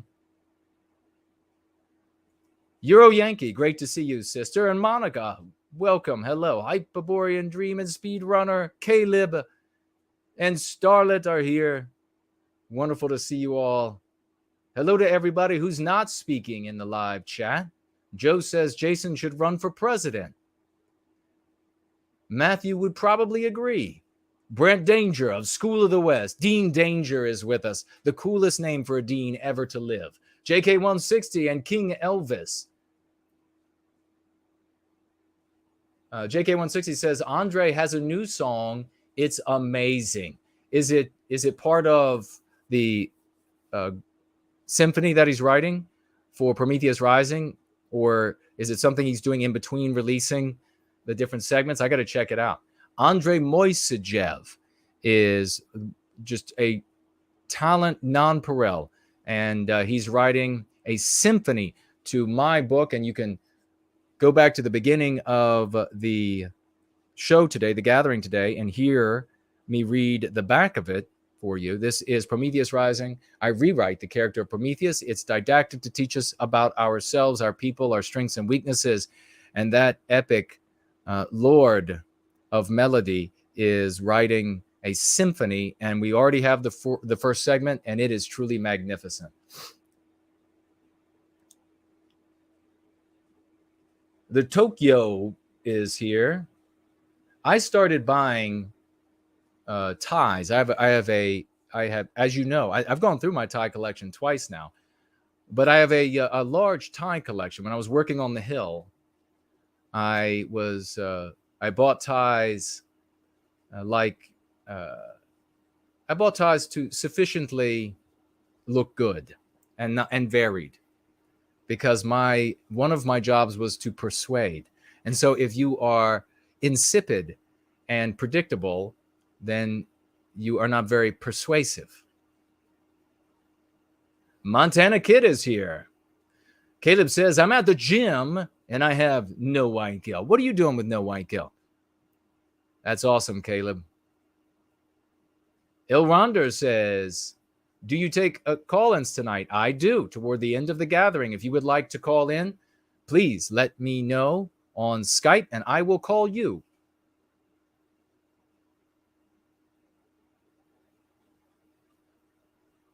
Melody says, need to go in garage, take a shower with my portable camping shower. No white guilt here. I can survive. Amen to that. Melody is showering with no white guilt. This can get dicey. We've had a long time ago, somebody said they were making love with no white guilt. It can happen. It can happen.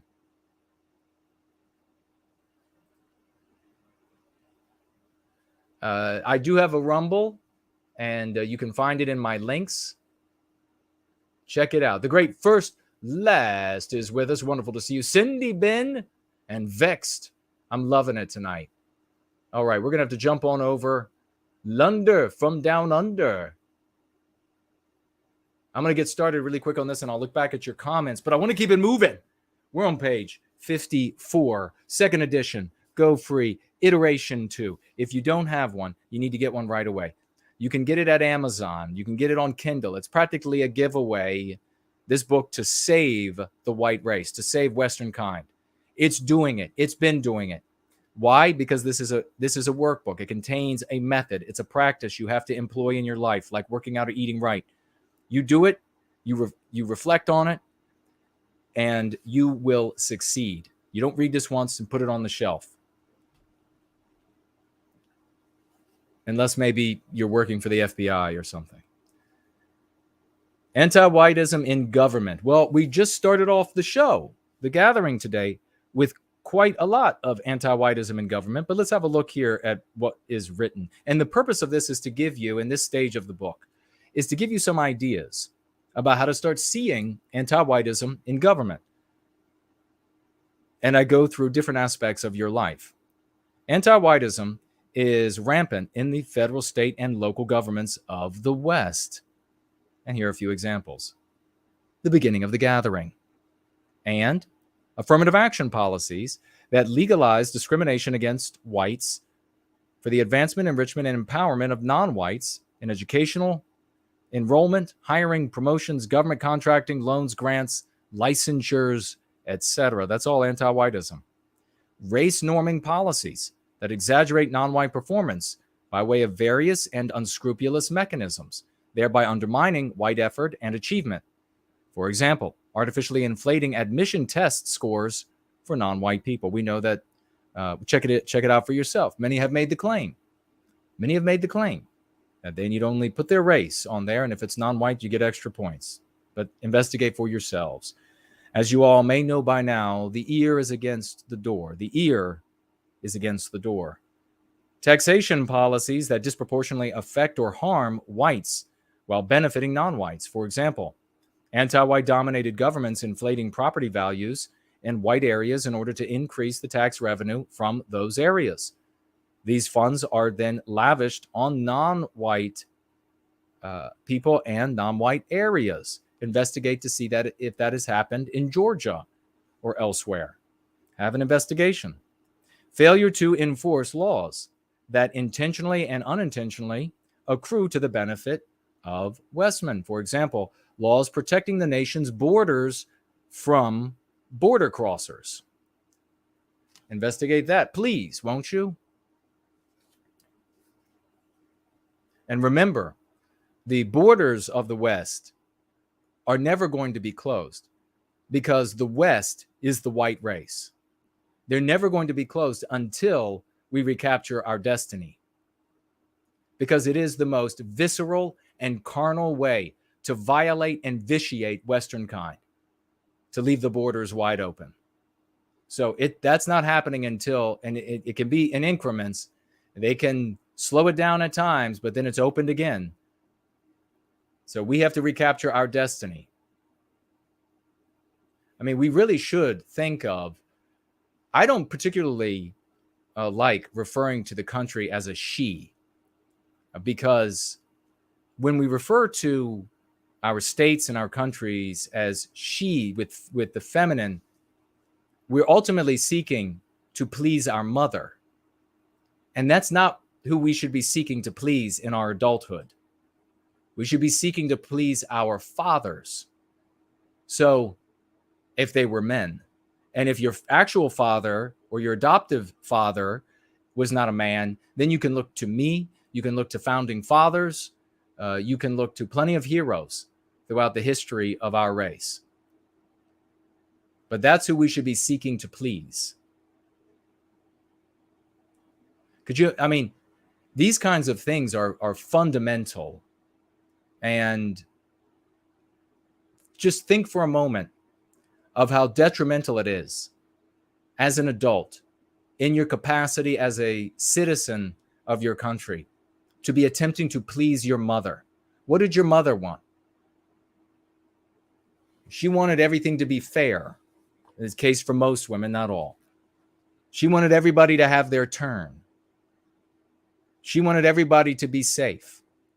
She wanted everybody, irrespective of a lot of the boundaries that men create so that we can have nursery rooms that we call Western civilization to separate us from the law of the jungle.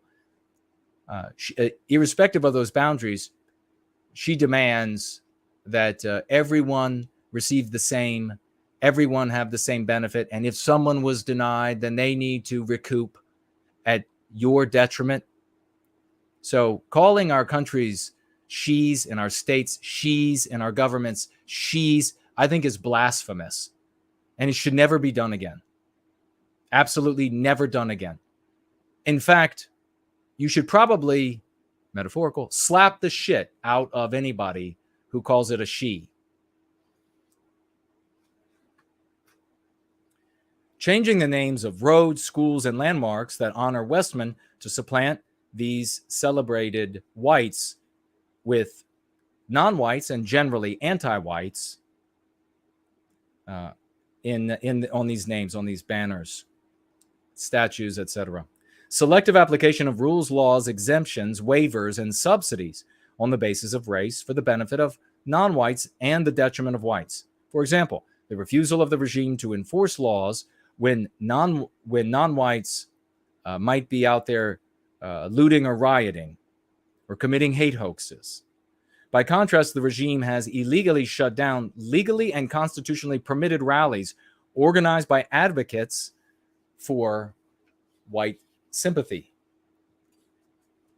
And then, of course, the most important thing when it comes to laws, codes, norms, rules in government, in clubs, organizations, lodges, universities, is that all of these things are applied by way of or heavily influenced by the anti-white morality under which we're forced to live. And that is why you see laws that will go unused when it could in any way undermine something that anti-whites are trying to do. And that's why you see laws, codes, norms manipulated to be useful to anti-whites when they can harm Westmen, which means men, women, and children, and vitiate or destroy or damage Western civilization. So ultimately, there aren't just this and that and those rules, laws, norms, codes that are anti-white. They're all anti-white because they're all applied through the lens of the anti-white narrative. Does that make sense? Hoo-yah. Over here in the glossary, we have the word that you'll often hear is pristine. What exactly does pristine mean when these white well-being people are talking about pristine? What exactly are they saying? Pristine, defined here, is places, people's states of mind and things inside Western societies that are largely untainted by anti-whitism and unaffected by white erasure, having remained in or possibly returned to the pristine state they historically were in. So that should be pretty self-evident when we're talking about what's an easy shorthand way to... The Jewish people use this word kosher. And if you're white, stop using the word kosher. It sounds so wrong on you. Don't say, is it kosher? Is that kosher? Was it kosher? No, if you're white and English speaking, you should say copacetic. Copacetic. Is it copacetic? Will it be copacetic? Was it copacetic? So you can use pristine the same way Jewish people use kosher. Is the material pristine? A Jewish person would say, is it kosher? Does it fit with our people's narrative? You will say, is it pristine?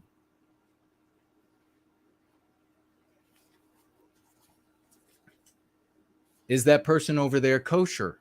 A Jewish person would say. Does that, and that means for many Jewish people, are they friendly to our race? Many Jewish people who will say that, not all, will be thinking of Zionism at that time. Are they Zionists as well? Do they submit to Zionism? We can say, is that person over there pristine? Do they oppose anti-whitism? Are they for white well-being?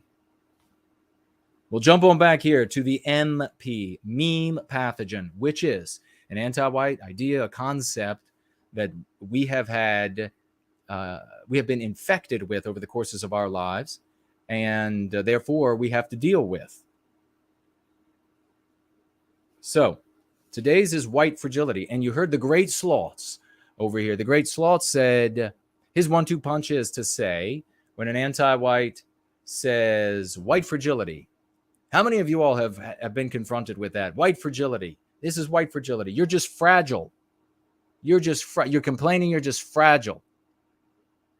Well, we have a MC for that. Meme curative, the opposite. And we had the great sloths say, quote, there can be no fragility without injury. I like that. It's the fragility injury. I like how it goes together. Very easy to remember. And he says, no amount of anti-whitism is acceptable. And here we have on page 231 a suggestion. It's not fragility, it's self-defense. That automatically changes the frame, like Sloths is doing here, to now talking about being victimized. So it's not fragility, it's self-defense. And continuing here, it says, and you don't want Westmen to defend themselves because you are anti-white. You don't want Westmen to defend themselves because you are anti-white. You have refielded the conversation now. Now the conversation is not about you being too delicate or frangible, as though they would know the word frangible and what it means. No, now the conversation is about you being victimized and you having to defend yourself because you're being attacked, and whether or not they are attacking. They'll say, we're not attacking. We're not attacking. Oh yeah, prove it. Commentary added to this suggestion. It says, this is the same sort of reverse psychology used by the meme pathogen homophobe, i.e., quote, you either stop defending yourself from my anti-white attacks, or you are fragile. And white people, unfortunately, one of the biggest is Sean Hannity. And he falls for this. That guy I would say he's a box of rocks, but it would seriously, and this is not a platitude, it would seriously insult the box of rocks. He is as dumb as they come, Sean Hannity. I cannot believe this is a very sick society. It is not, you have all these conservatives and Republicans. It pisses me off so much. And they're like, rank and file great people, but they pick these things up from their leaders and they're like, it's a meritocratic society. Are you shitting me? He should not be picking up leaves. He should have to have a minder to pick leaves up and to wipe his ass. That's how dumb Sean Hannity is. And yet he is a centimillionaire. Do you understand how filthy rich this absolute knob is? So all an anti-white has to say to him is that if you continue to defend yourself against my attacks, that just means you're fragile. And Sean Hannity immediately succumb. So keep these in mind. This is a workbook. You write in it. You take it out into your world. You take it out into your conversations. You are meant to engage in the material. You're meant to use the material again and again. Like you go to Hapkido class and you learn how when someone grabs you here, you grab the wrist like this and you do that. And you got to do it again and again so that if the situation arises ever, you just do it. You don't think about it. There are other things in the Go Free method you got to learn as well. Get to it. You can do it at Amazon and nowhiteguiltcollectibles.com, nowhiteguiltcollectibles.com, where you can get a book from me with a signature in it, and we will be right back. Don't go anywhere because we got announcements, we got your comments, and we got more fun to come. Exactly what people think, and this is extremely dangerous to our democracy.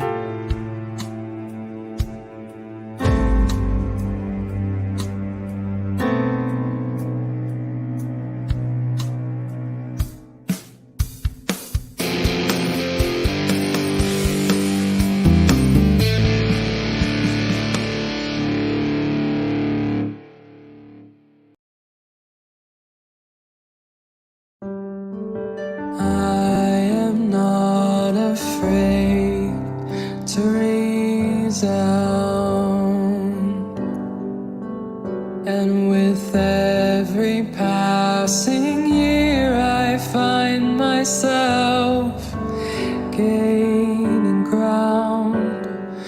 I've spent enough of my life bleeding sunlight just so another could take it to face their night. Do I look alright?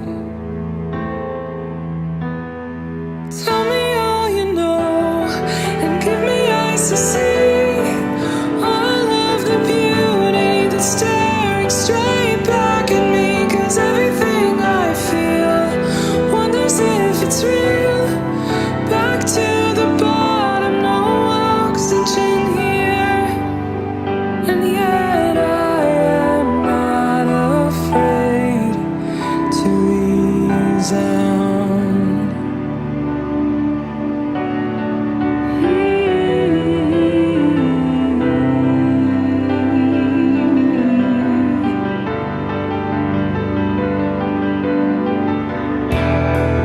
How does it go?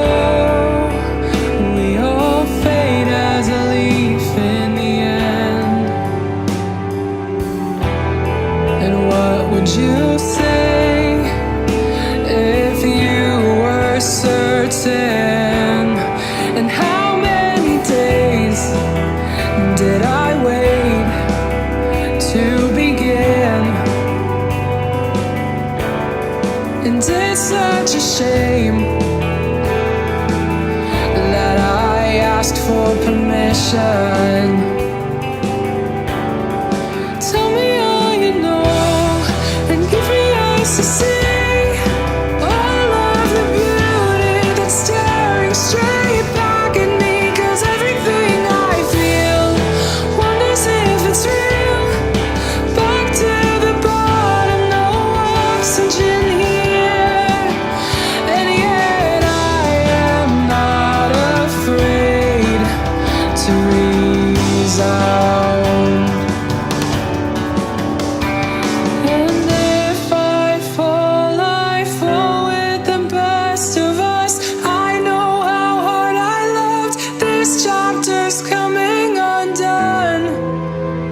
And I don't regret anything. Life's not an endless spring, and autumn is coming.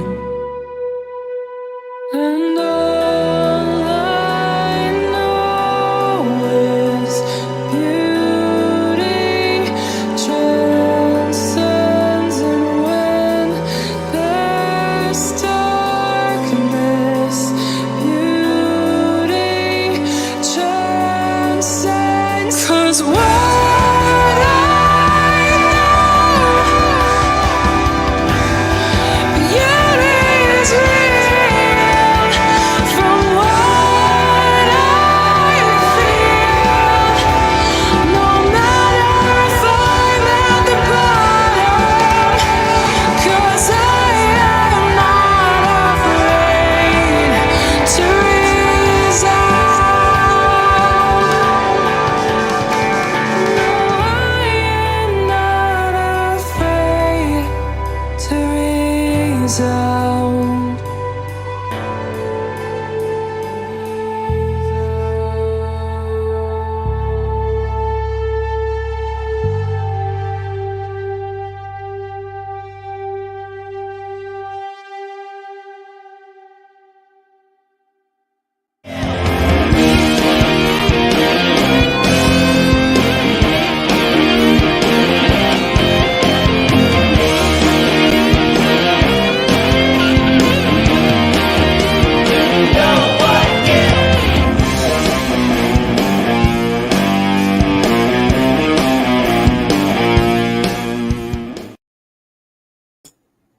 And we are back. That was Olivia Key, one of our new songs. Isn't that beautiful? Let me make sure the audio is okay. And if it's not, let me know. And I thank you for that. Should be fine. But yeah, what a powerful song that was. One of her newest. And we thank her. There's something to be said for what draws very talented people. And you have the most talented in the white sympathetic sphere. This is just undisputed fact, being drawn to the Go Free method. And if you're curious, you should be curious why that is. Why are the most talented, why are the best people drawn to the Go Free method? Stick around. Be here on Sundays at these gatherings. If you can make it to our roll-in Going Frees and our tap episodes, and Jason Goes Political on Tuesdays at 7, and acquire the Go Free book, you'll see why that is. So let's jump right into, let me see your comments really quickly. Monica said, much love. Thank you for your voice. No white guilt. Thank you for that. I really appreciate that. And we have the great Elaine Sabatino is with us. Wonderful to see you, sister. Franklin, helping somebody out, saying format with no white guilt, just like this. Thank you so much for that, Franklin. Montana Kid saying howdy. Oh, the screen leapt on me. Isn't that the way that YouTube does it? Promethean Epoch says playing piano with no white guilt. That's awesome. Art Acrobats, he says, I have extra no white guilt, which I give away for free. Wonderful. I appreciate that. That's cool. Let's see. Bubba Smith said, sounds like we need a no white guilt soap. Then you could wash your body with no white guilt. I'm bathing with no white guilt. No white guilt is in my loofah. Brand Danger, thank you for sharing the store's link, the collectibles link. Sigma and let's see who else is here, and everybody. Yes, I will take. I saw Rory, and who else was it? Elronder wanted to, I think, call. And then you are both on the list. Anybody else? Remember, you got to reach out to me on Skype, and then I will call you back. Thomas is here. Great to see you. Scott says, Jason, he's laughing. Jason, you are something else. So I appreciate that. Thank you. Summer Lee is here. Great to see you, dear lady. Beret as well. Hello, hello. Hey, if you're one of the people who normally just sits back and listens, why don't you say hello? We're welcoming, loving community of champions. Janice is here. Hello to you. Caleb says, brother, we got to make a no white guilt hat. We could do that. Anglo-Saxon is with us.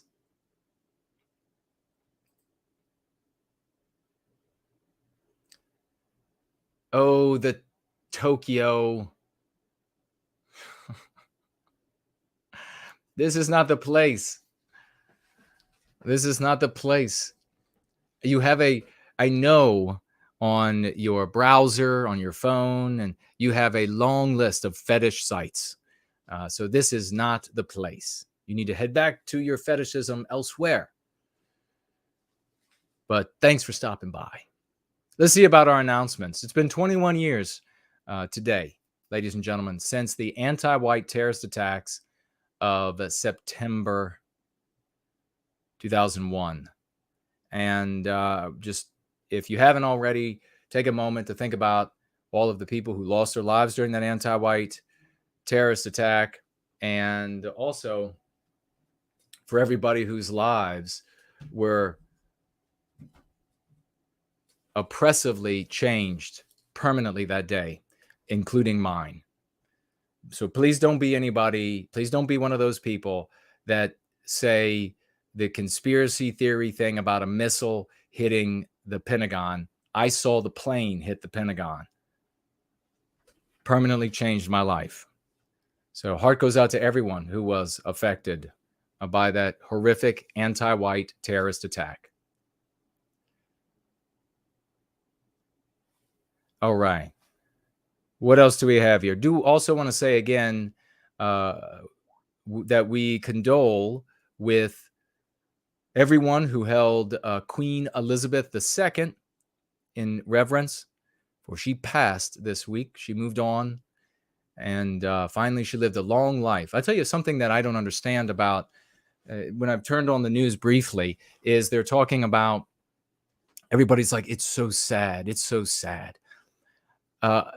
I would not, if I were in that family, I would be totally dysfunctional, and I would, but it's still, if I were in that family, or if I were in a position of authority, I would say, enough with this sad garbage. You don't feel sad for somebody who lived, what, like 96 years of life? You celebrate the person's life. I mean, 80s and 70s, you celebrate somebody who dies maybe in their 60s. You're like, wow, you should be able to live longer, and obviously anywhere beneath. But somebody who lives 70, 80, or 90, that's an immediate celebration of their life. And that's what I think should be happening for those who held her in reverence. And my opinion. Now, I found her fascinating for one reason, and that was that she was Queen Elizabeth II. Queen Elizabeth I, of which she was named after, is the queen that my fair state, Virginia, was named after. So she passed this week. I want to break out all of your raucous emojis again and some 07s for the outreach team. And specifically, V's for victory, W's for win, 07 salutes for the OT, the outreach team here in service to white well-being. Specifically, we are celebrating today Shauna, Biospirit of the West, Prometheus, Hyperborea, and Hans Dans for their absolutely record-setting efforts as of late. Record-setting efforts. We can't go into detail. About what exactly the records that they've set and what exactly is being done. But suffice it to say that these people deserve, for us to raise the house in jubilation for their efforts. So these specifics, Shauna, Biospirit of the West, Prometheus, Hyperborea, and Hans Dans, and a big thank you to Natarific for letting me know specifically, as I beg of him, who is kicking ass and taking names, because we need to celebrate each other. I want to carry these people on my shoulders. Thank you so much for your service to white well-being. Thank you for being a big part of changing the society that we live in across the West. for the better, to a story in which we are the victors and champions and moral actors, and the anti-whites are the immoral monsters whose days are numbered. That end is nigh. Thank you all so very much. That is truly, every time that somebody, it's the people who are going out and making the efforts to spread the lexicon, the 5 key concepts. And I like that 95 thing about the 9 words and the 5 key concepts. That's cool. But it's the people who are getting out there to spread the 5 key concepts and other concepts, meme curatives from Go Free, that are really changing the landscape, that are really making the difference. So every time that somebody out there tries to say, you didn't do it, or they did it on their own, or what, somebody else out there, then just know that is the intense jealousy. And I kind of feel, you all see me get very angry about this. I'm not going to do it right now. We're going to keep moving. I'm going to see what you all have to say. Ask your questions, make your comments. We're going to be getting to calls soon. If you would like to call in, we have some callers already.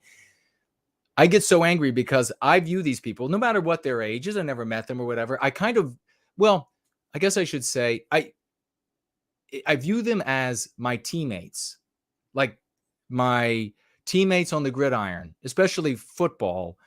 I was just thinking during the break that when you have champions like Slots come in, and it's more for me like baseball, because you have Slots come in and he's like a guy on your team and he's getting up to bat. And he's just kicking ass all the time, but often he hits a home run. And so you're just like waiting. You're like, okay, when's the next home run? He comes, he gives these great suggestions about how to handle the Fragility meme pathogen, and then gives that magnificent $240 financial gift. I mean, it's just like, bam, there goes the ball out of the park. Love it. But then at other times, it feels to me like in football, American football, it's very different from every other game, because you really come to have there's really like a warrior spirit. And you come to have like a deeper bond than you do with teammates in other sports. And because especially once you get up to the more dangerous levels, you're really relying on them for your health, and potentially for your life. I remember in high school, we were playing the team that went on and won states later in the year. And I was in the backfield. I ran out for a screen play, and I guess it was the tackle on left-hand side missed his block on the state winning linebacker, outside linebacker, missed his block, totally whiffed. And as the football hit my hands for me to take off running with it, the quarterback throws it to me in a screen. This linebacker was at full speed, and he was massive, all state, put his forehead, if he didn't actually get the title, he was there, put his forehead of his helmet right in my ear hole, just totally obliterated me. The people on the announcers, the football, of course, just fired through the air backwards. The people all the way up at the top of the stadium said, "Oh my God," over the microphone. "Oh my God, you could hear that all the way up here." And of course, I hopped up really fast because that's what you have to do. But my world was absolutely destroyed, and blood was running out of my mouth. I bit off the end of my tongue. So in football, you have more of like this, like deeper meaning of camaraderie, deeper feeling, American football. And when people say, you all didn't do this, somebody else did this with some little campaign, or they did it on their own, they're taking these people who are on my team, like in football, where there's like this deep bond, and they're saying that they're garbage. They're not, they're not doing anything. They're not worth anything. And I want to knock teeth out when that happens. I mean, these are, even though there are, I guess I can say, these are my brothers and sisters in arms. So God bless these folks for all their hard work, record-setting numbers. And I don't know exactly how I can say what I could say record-wise, but if Nate's with us, maybe he can. But I also want to celebrate very quickly a champion and we're going to get back to your comments in just one moment. We're going to celebrate Artificer, who found, let's see if I can do this now, who found some very interesting signs. And we love it when people find interesting signs. Let's see. This first one appears to be a sticker on a gas pump. Let's have a look. Is that what that is? Yes. Let's see if we can zoom in. So you got to pump your gas, and then looks like, oh, we can zoom in here, and it says you are living in an anti-white narrative. Go free. nowhiteguilt.org. Let's get some salutes, some 07, some raucous emojis for Artificer finding this out in the landscape. Can you believe it? Let's see what else he found. 2 more. He found 2 more. Looks like we have to do it like this. This should, okay. Here's another one. There we go. Here's a sign. There on the side of the road. And what is this? Look at this. Boy, well, my gosh, look at that. It says nowhiteguilt.org right in the middle of nowhere. Maybe a groundhog did it.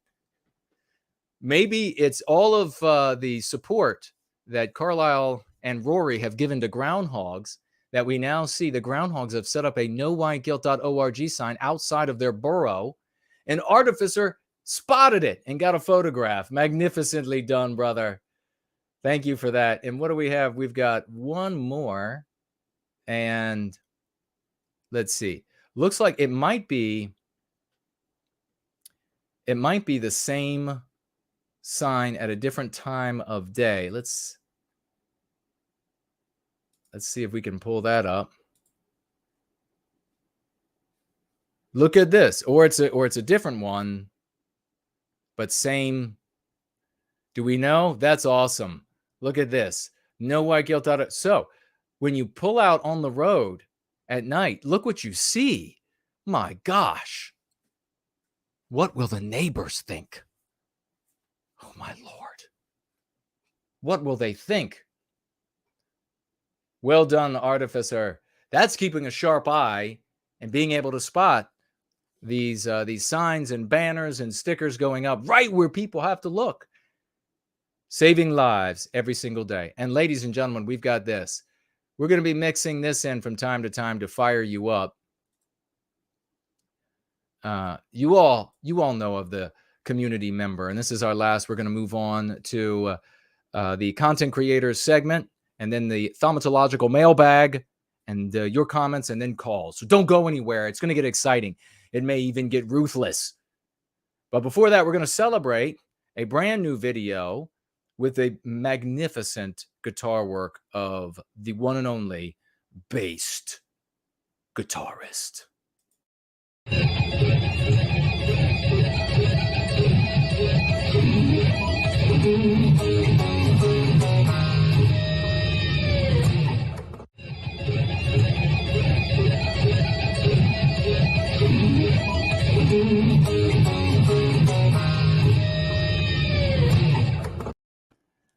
And that's right.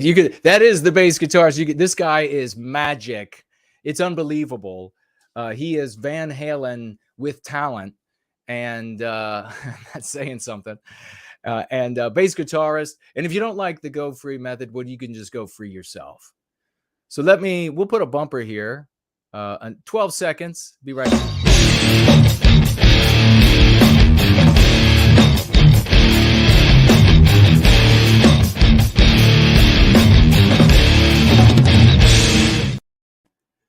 All right, let me take a look. We're going to give you the content creator segment that I want to share. See if we have anybody. Nope, we haven't missed anybody over there on the entropy screen, and nobody missed over on Adosi either. Let me check over here about on the Cash app.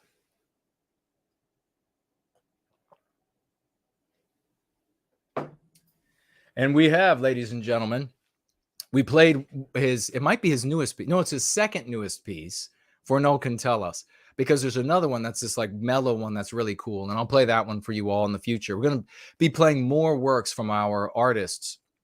And I want them to reach out. I wish I could just go find you all out there in the hinterland where your gleaming castles are. But I should be able to find them because of your talent. But you have to let me know. So the great 4-0, though, financially gifting $10. God bless you, brother.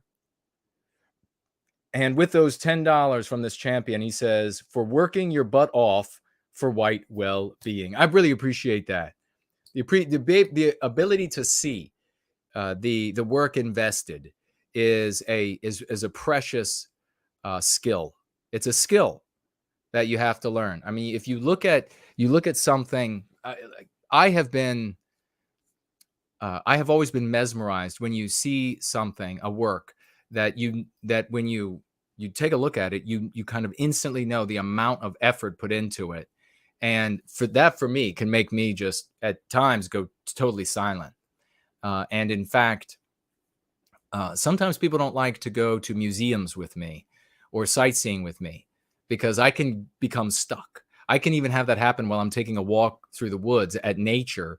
But certainly when I'm seeing a work that took great effort, intelligence, talent, a combination, etc., then I can really appreciate all that went into it instead of just saying, oh, that's nice. That's inspiring. So thank you so much, good brother. I really appreciate it. And we also have, get out your 07s and your raucous emojis. Get them out of your pockets. That's disgusting to let them stay in there. And $20 financial gift. God bless you. This is Twin Bright Stars. Oh, that's a nice name. I like that. Twin Bright Stars. He said, is it bad for white men to have fever?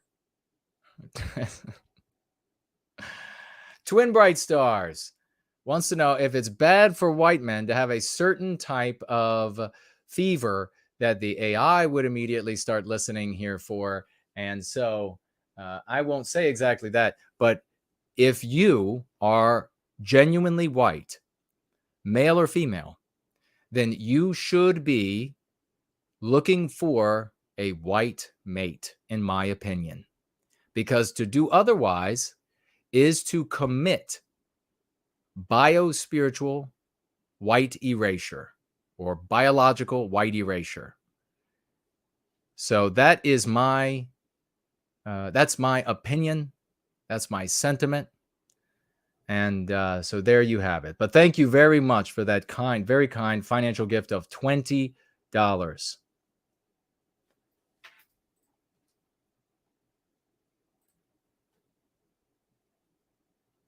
And we'll just do, okay, looks good. Spin around back to you all.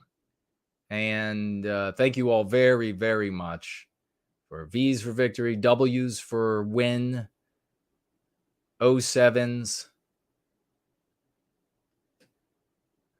Promethean Promulgation says, just got done high rolling The Office again. That's awesome, man.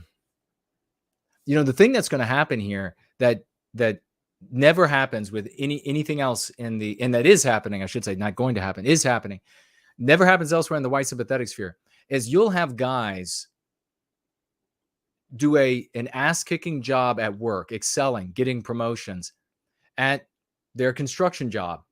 And they'll go out and they'll hop in their rig and they'll turn on their going free from Sunday that they weren't able to finish on Sunday.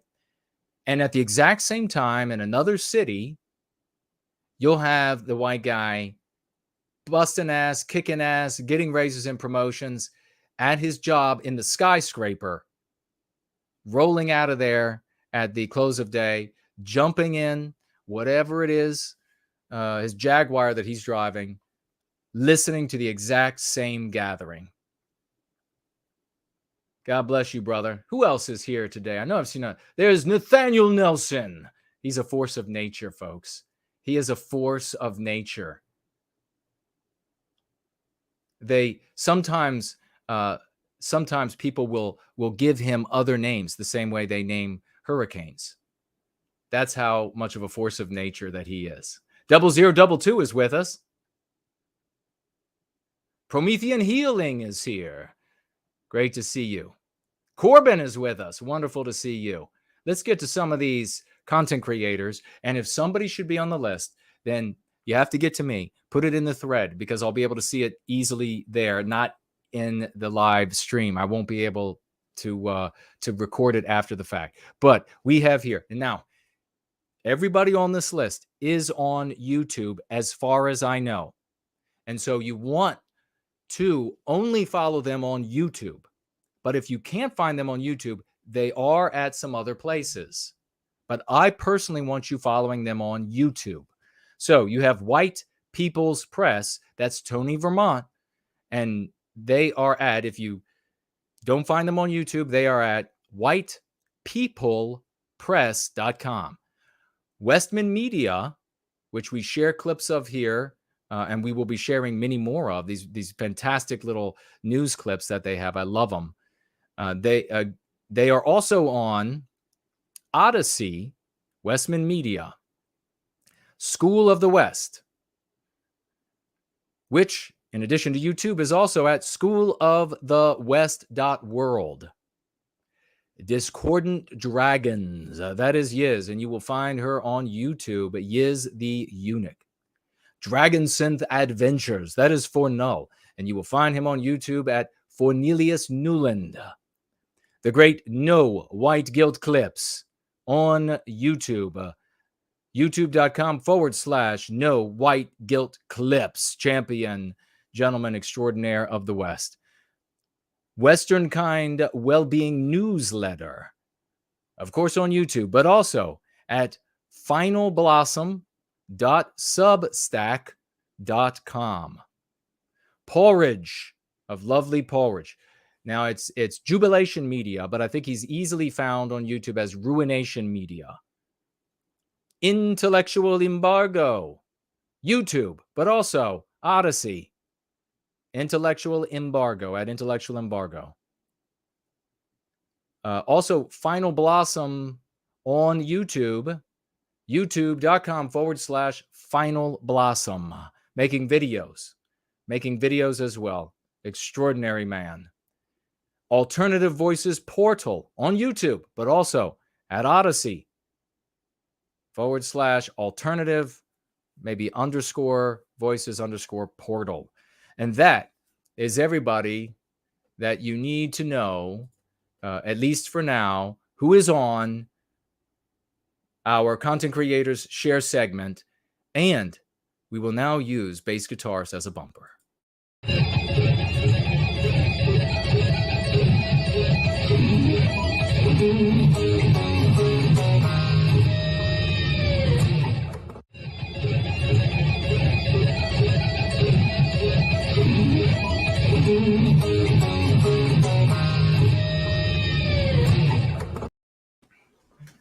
Magnificent. Thaumatological mailbag. A thaumatological mailbag. Look it up if you don't know the word. We've got one letter in there. Let's go to the mailbag. What do we have? What do we have in the mailbag? Does anybody have a guess? We have the great, the one and only, the ever reliable, as reliable as they used to say. What was it? What was the ever ready? Was that the battery? Ever ready, ever reliable. Randy is there saying everything he wants to say with a $20 financial gift. God bless you. Please, 07s for the great Randy, who is able to. He doesn't do the online thing. He's able to make it happen by way of snail mail. And if you are one of the folks out there who don't like to do the online thing, you too can be as cool as Randy, or at least you can try by reaching out to me. You can go to nowhiteguilt.org, financial gift tab, and you will see the snail mail address. A big thank you to Randy for another $20 financial gift. And it looks like we are going to now get into your comments, your previous comments, questions, and things of that nature that are in the live chats right now, or anything that's financially gift right now. And then we'll see. So we have plenty of time for your calls, which will be coming up right after this.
state of New York, Westmen, on the basis of their race, are being denied possibly life-saving monoclonal antibodies for treating COVID infection. This comes after anti-white New York Governor Kathy Hochul declared white people to be a public health crisis. Racism is a public health crisis today. And gave a statement on December 23rd saying, quote, "For too long, communities of color in New York have been held back by systemic and inequitable treatment. I am proud to sign legislation that addresses this crisis head-on, addressing racism, expanding equity, and improving access for all." End quote. In other words, Governor Hochul excluded Westmen from the rest of humanity by referring to non-white people as, quote-unquote, communities of color, and then used the anti-white pretexts of systemic racism and inequitable treatment to proudly justify discriminating against white people. The New York Health Department also gave a similar justification for the state's discrimination against white people. In a memo they sent out, they claimed that non-whites were put at a higher risk of contracting COVID due to the anti-white superstitions of systemic health and social inequities. Although this move by anti-whites to victimize white people is shocking, it should come as no surprise, because in early December, the FDA released updated guidelines on what factors put patients at a higher risk for contracting COVID and therefore should be put into consideration when administering the drugs. For their fact sheet on sotrovimab, the only monoclonal antibody currently effective against the Omicron variant, the FDA listed that, quote, race or ethnicity may place individual patients at high risk for progression to severe COVID-19, end quote.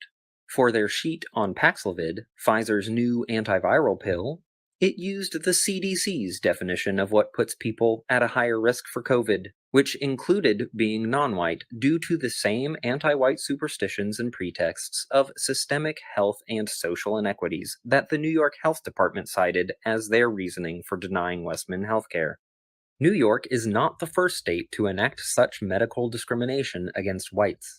In Utah, in a patient's COVID-19 risk score, which is what the state uses to determine allocation for the antibodies, being non-white counts for more points than having severe health issues such as congestive heart failure, chronic kidney disease, and chronic neurological disease.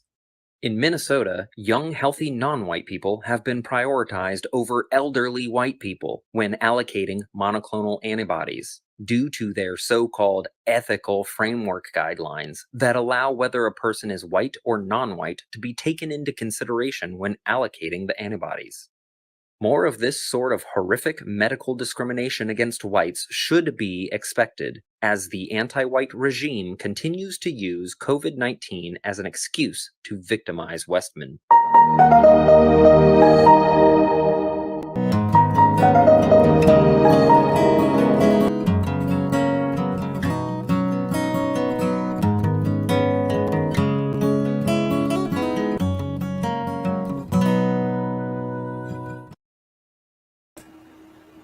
And we're back, and I totally disavow everything that was said about COVID and medicine, and I don't know what was going on there, of course.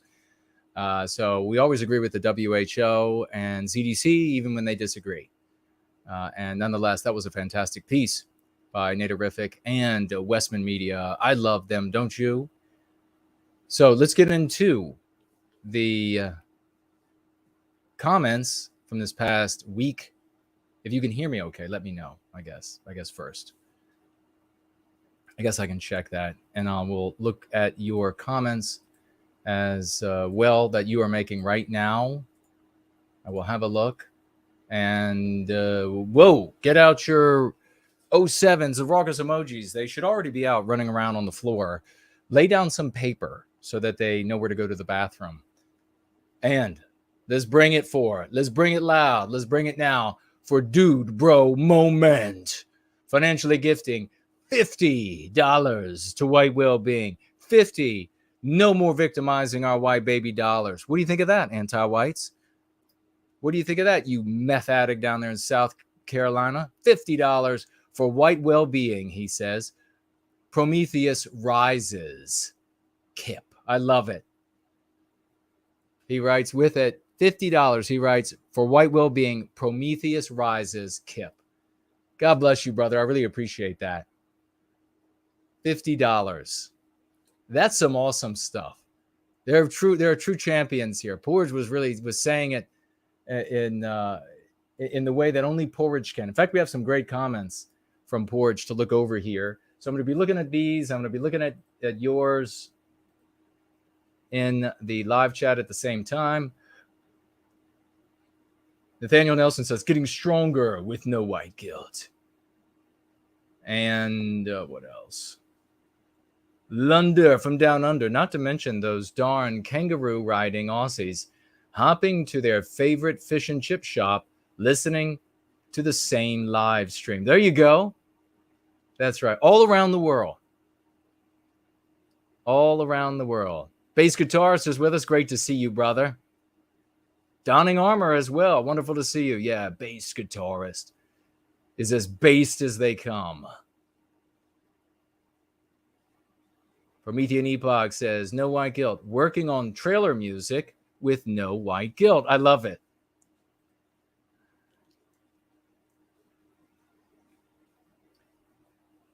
Whitney said, I look like someone else. That's not the way this goes. It's others look like me. It's like this person looks like that actor looks like Jason. That philosopher thinks like Jason. That general has strategy like Jason. Lunder said, emptying my pockets with no white guilt. Get out the raucous emojis. If they stay there too long, they'll begin to putrefy. And you don't want that. Victorian time traveler, great to see you, brother. Also, all of the Florida men riding around in skiffs pulled by alligators. Well, there you have it. That's how awesome our people are. It's like wherever they go. The craziest animal, fit and healthy at any age, is with us. Great to see you, brother. Is powering our locomotion. Hypnotic Tango writes here, just like so many others, I was taught to hate myself for being a white male as a child. My school used to teach me to admire non-whites like MLK, Nelson Mandela, non-white people who were in camps and so on. I was taught to celebrate International Women's Day, but never Men's Day. Everything about how people like me have hurt non-whites and women. Everything was about how people like me have hurt non-whites and women. The longer I go free, the more I start to understand that my shortcomings now are due to how I was treated as a child. Throughout my teenage years, I have wanted to end myself many times. I have felt that the point, let me stop there. This is a ubiquitous story across Western civilization for white males. Ubiquitous. And it's not over. Like you'll hear about you'll hear about these people who are confused about what there's a very small number of them confused about what they are, who they are, and they contemplate suicide because of that. You'll hear about females out there, girls who want to commit suicide because their hormones have gone crazy and they're not liked by the cool girls in the school. This is a totally different level of self-hatred, a completely different level, what white males have to endure. And then they come to the conclusion that the only way to escape this is the ultimate white flight, suicide.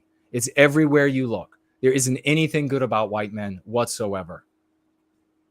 He continues, I have felt that the point of life was to struggle and that I did not deserve to be happy. I used to think that me being unhappy was good.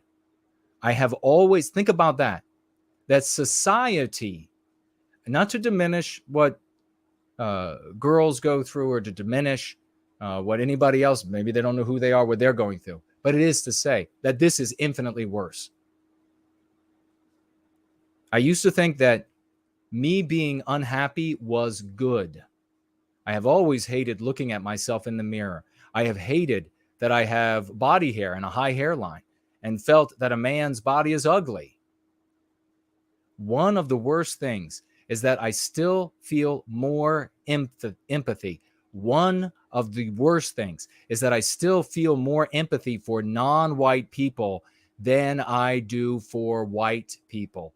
I cannot tell you how many times that I've had white people admit this to me, and like in secret. So Hypnotic Tango, it's hats off to you for being brave enough to say that. To say what you actually like. It's very brave of me to admit that every single time I hear judge and to a little bit of a lesser degree doctor, I always see blacks. That's because of entertainment. White men can't do that. That's what black men do, and a little bit less black women.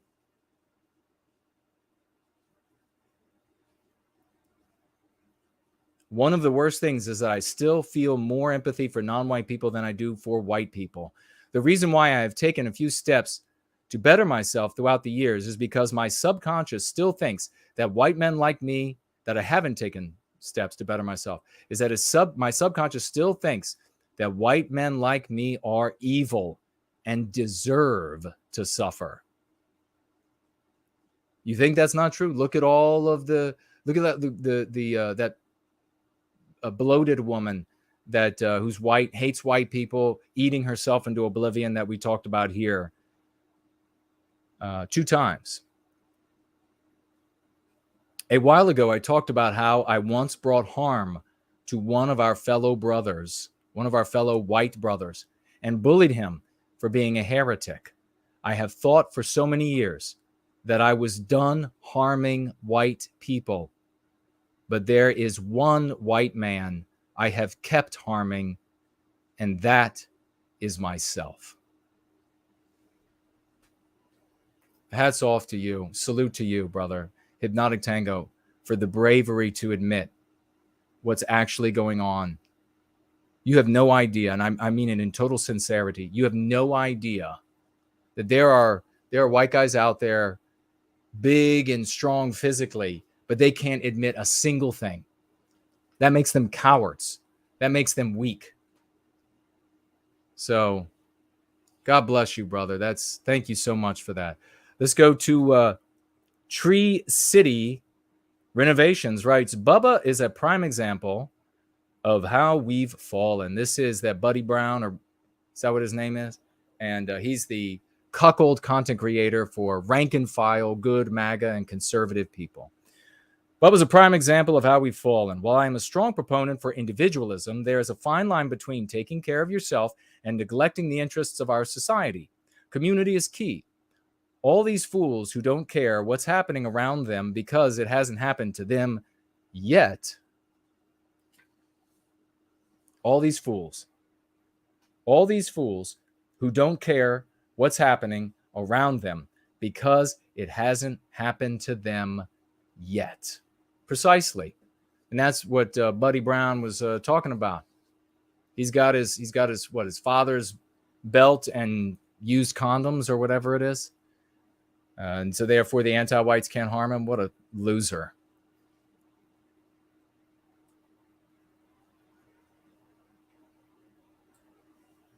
Paul Revere, 1776, writes, I remember you, Jason, from back in the day. Good to see you still moving forward while the rest are all gone. Glebe can go himself while his hooker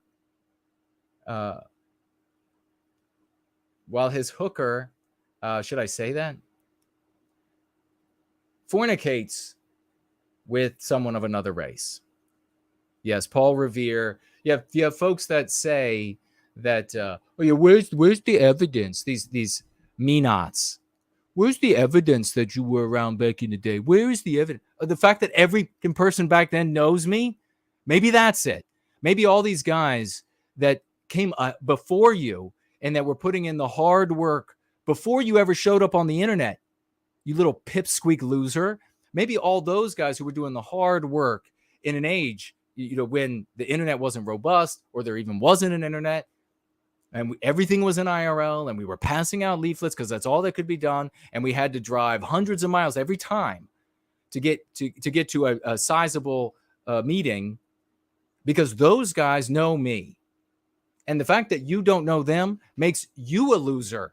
It's not a lack of evidence for my participation and sacrifice. And I feel the same way about Glebe. Conscious Bias writes here, you totally revolutionized the way racial politics is done. You totally revolutionized the way racial politics is done. It's very possible you aren't going to get full credit for it, though, in the minds of the general public. If they're ripping you off, it's because it's good stuff. So at least you have that. That's true, and I thank you for that. Maria's True Faith writes here, thank you for your valuable work, Jason. I believe in going free. From an outsider, from the white world. I hope more non-whites get the memo and wake up to these truths. God bless you and your people. Well, God bless you. Thank you for that, Maria. And that's Maria is another of many, many great examples of how good people of all immutable characteristics, so good non-white people, are able to come to the fight against anti-whiteism, which is they recognize when folks are moral, is immoral, is wrong, and more importantly, or generally speaking, it is an attack on everything that we all hold dear. So God bless you. I thank you for that. I don't need to, you see the big difference between me and a Bubba Brown or whatever? I don't pat a non-white person on top of the head like a conservative does. I'm able to meet them face to face and talk about what's really going on. Not, oh, you agree with me? So let me put you on the stage. Thank you, Maria. Unmapped Insights says to another person in the thread, maybe if I read this, I'll figure out what it was. Was it Barbarian? I could be wrong, but if you're referring to Jason and not Mark Dice, then I disagree. If I was in Jason's shoes, I would be frustrated that my range of books is not getting into enough hands to gather successful momentum by not giving credit where it's due. People don't hear about this channel, nor do they gain access to valuable white well-being information. Thank you so much for that, Unmapped Insights. Yeah, we had, of course, the Mark Dice. I'm going to take a look at what you all are saying, and I'm going to get back to these comments as well, and we're going to keep rolling up until about hour 8 on the East Coast, and that's when I'll start taking calls. So Mark Dice made a video, as you all know, and I responded to this with a video, Rolling Going Free. He made a video where, well, let me just step back. He started talking about anti-whiteism, and you can watch that video. I don't need to put it in more than one place.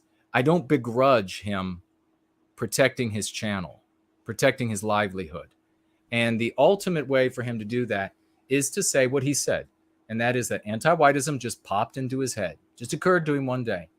Because then anti-white groups like ADL can come along and tell anti-whites at YouTube that, whoa, this guy with this big influence is using words that these neo-Nazis over here have coined. And of course, the anti-whites at YouTube are not going to go look at us. They're just going to say, oh, is he really? Well, then we'll just take him down. So here he's able to protect himself. At the same time, and this is where a lot of people got this wrong when I expressed my frustration at this, and also my lamentation about this, is that I think many people were focused on, not many, a few were focused on it being just a credit thing. Like I put something together, I've created something, and now it just goes out there and I'm not getting credit. The real frustration is that we don't reach more people as a consequence. So, of course, there's some part of my frustration and lamentation that is like, I've been working on this now for 2 decades, and I mean, what do I got to work? 4 decades? Will that be enough to finally warrant credit?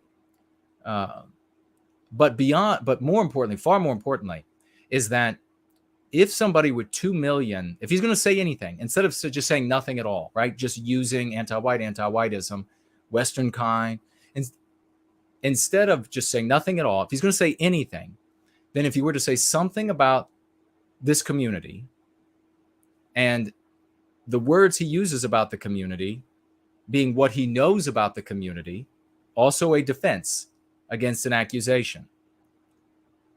So it's it's a community of people of varying races that object to anti-whitism. They want to stop the victimization of white people. We just heard from Maria. It's a fact. If you were to say that, a content creator with 2 million people would cause content creators with 500,000, 250,000, 250,000, would cause content creators of that size to immediately say, we can reference him. Maybe we'll have that guy on. What happens as a consequence of that is that we then finally start getting the attention that we deserve and need to really promulgate the Go Free method. It's good when we get people to use the concepts, various concepts from the Go Free method. That's good. But great is when they reference us and far more people are able to come in and see directly what we're doing here, because that means that we will be able to glean far more talent, money, connectivity, etc., from that much larger number. So I don't know about you all, but I am not satisfied with status quo. I don't want to work 2 more decades and still be reaching just this number while we pepper a concept here or there out into bigger, much bigger content creators and television personalities. That's not going to be enough for me. I'm not going to be happy with that. That's going to be good, but I'm not going to be happy with that. I need our community to speak to a much, much larger number of folks. So thank you very much for that unmapped insights. The great Chopin says, this is the sad state of our people now. So few heroes of the West are left. I was really lucky to find you, Jason. One day when we recapture our destiny, you will be recognized for what you are and what you have done and what legends, and that's what legends are made. Thank you so much. I really appreciate that. The great Chopin.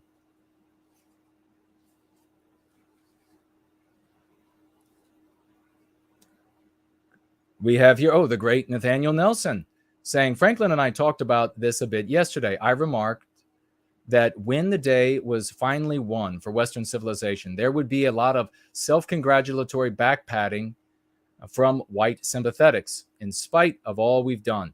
I didn't expect it to start so soon. Yeah, I mean, the bottom line is we're going to have to elbow out. Not only do we have to bring this curative contagion to the struggle against anti-whitism, but we're also going to have to elbow out of the way everybody who's going to want to take credit and who then will mislead the population. I mean, that's the bottom line.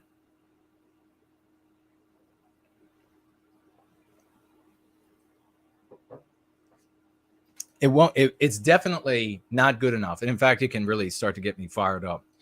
It's definitely not good enough to say, well, we've had these other folks are out there. I mean, you can imagine like that lisping guy, his name escapes me at the moment, showing up. And then he suddenly takes credit for these successes. And then everybody does what?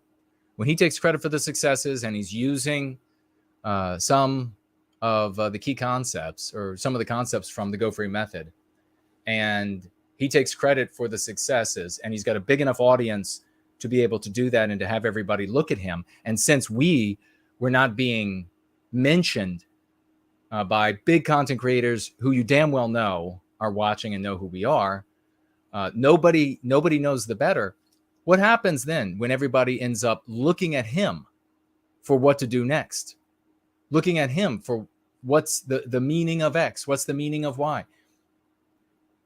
We could lead people almost all the way to the finish line, and then some scumbag like that step up, take credit, make a bunch of money, and then give people garbage, not even maliciously so, but give people garbage, and then we don't cross the finish line as a race. That's a very real possibility. So we're not going to let, when it comes right down to it, not going to let that happen one way or another. One way or another. We are not going to let that happen.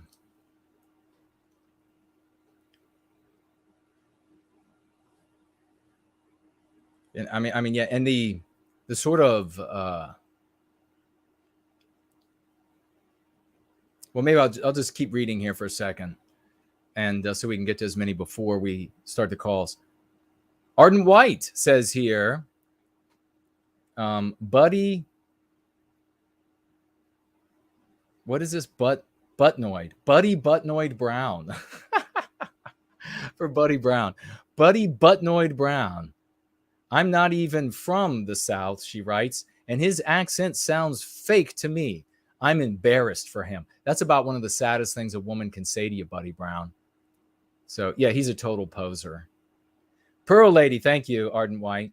Pearl Lady says, love the stream, Jason. I think a big problem amongst white sympathetic people is a lack of unity. Everyone wants to make their own idea and groups, and no one wants to follow one effective leader. So we have people like you, Jared Taylor, Nick Fuentes, Mark Dice, etc. I think your idea, going free, is the most effective one.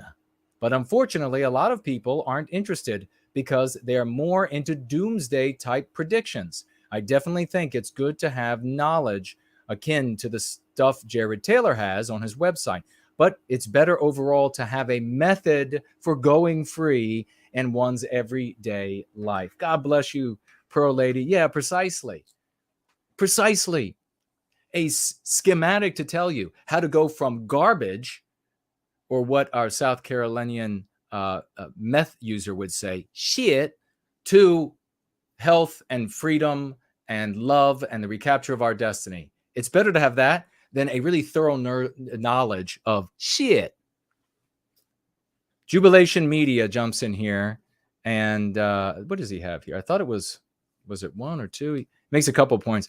Let's see, maybe this is not. He says, I was distracted by comments when first watching Mark Dice's video, but having rewatched it, it was weak, dishonest, and unnecessary to claim credit for the lexicon.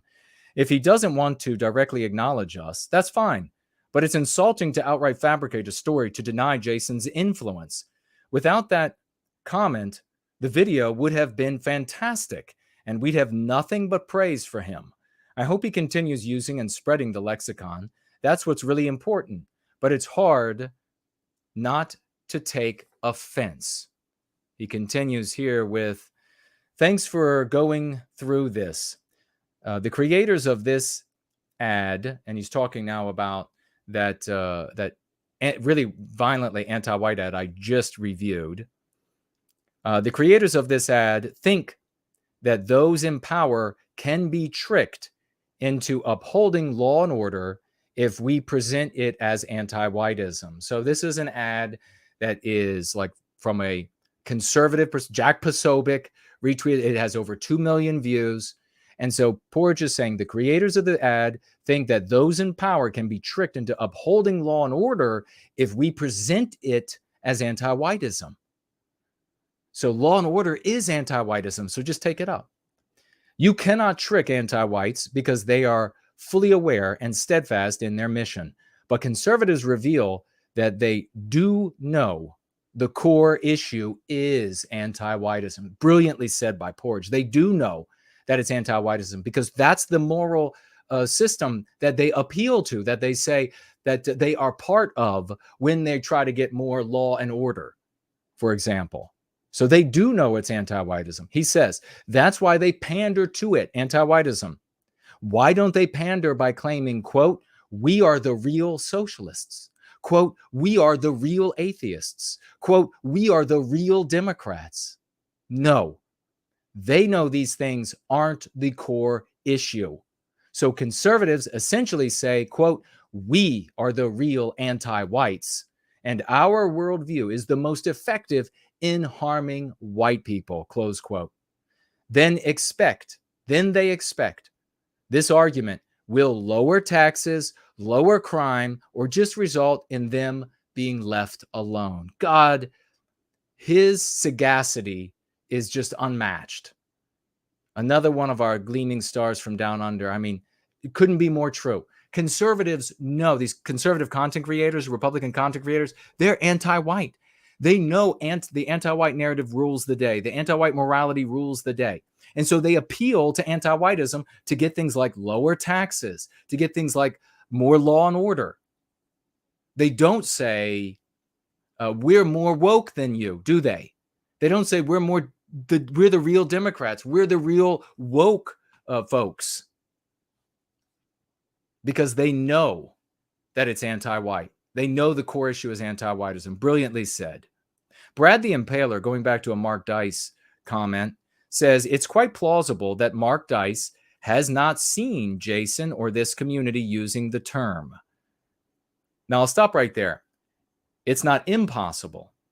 And one of the reasons why we have so many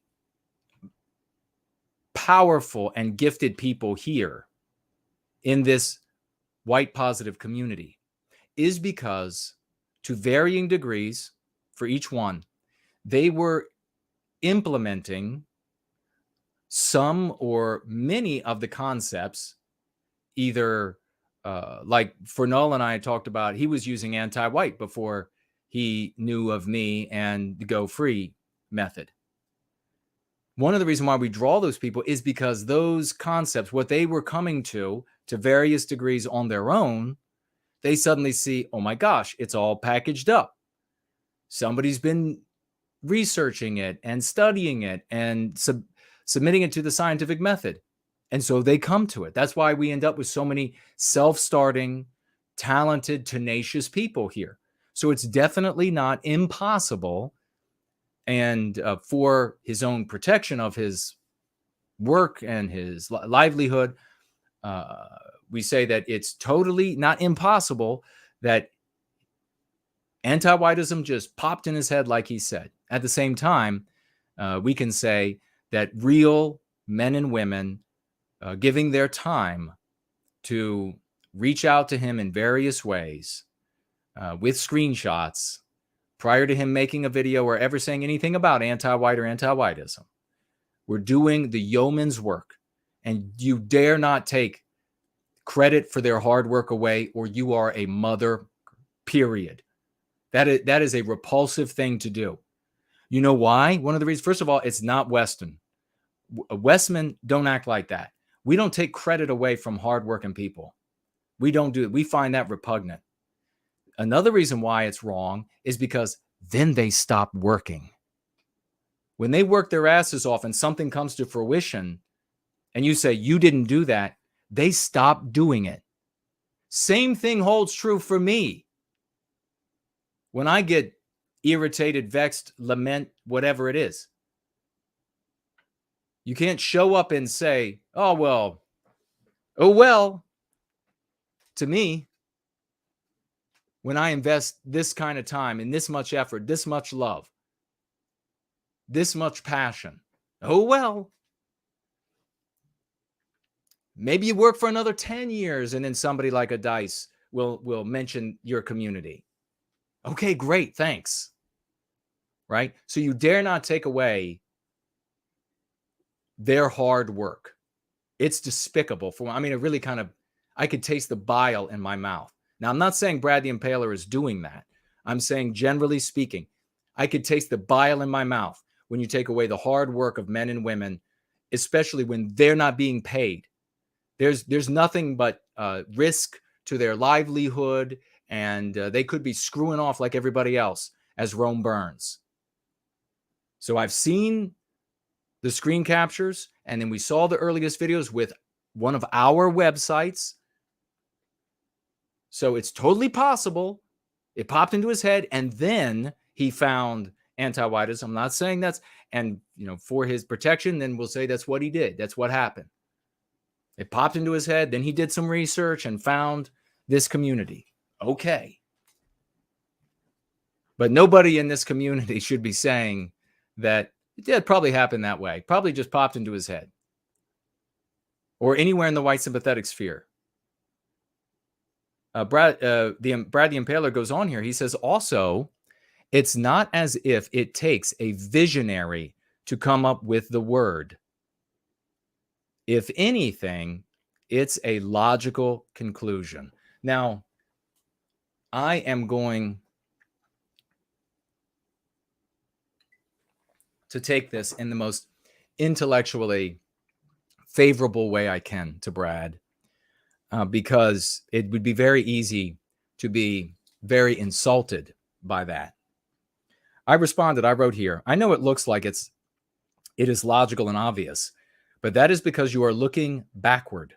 Millions of white people, from the most intelligent white person to the least, have tried to solve the riddle of ending our victimization, and they didn't come up with it. Ponder that. Of course, Mark Dice was also using one of our websites in all of his first videos on the word, and we have screen caps of our teams speaking with him and individuals going back nearly 2 years. I want him using it, and I don't begrudge him protecting his channel and work, so there is no hard feelings.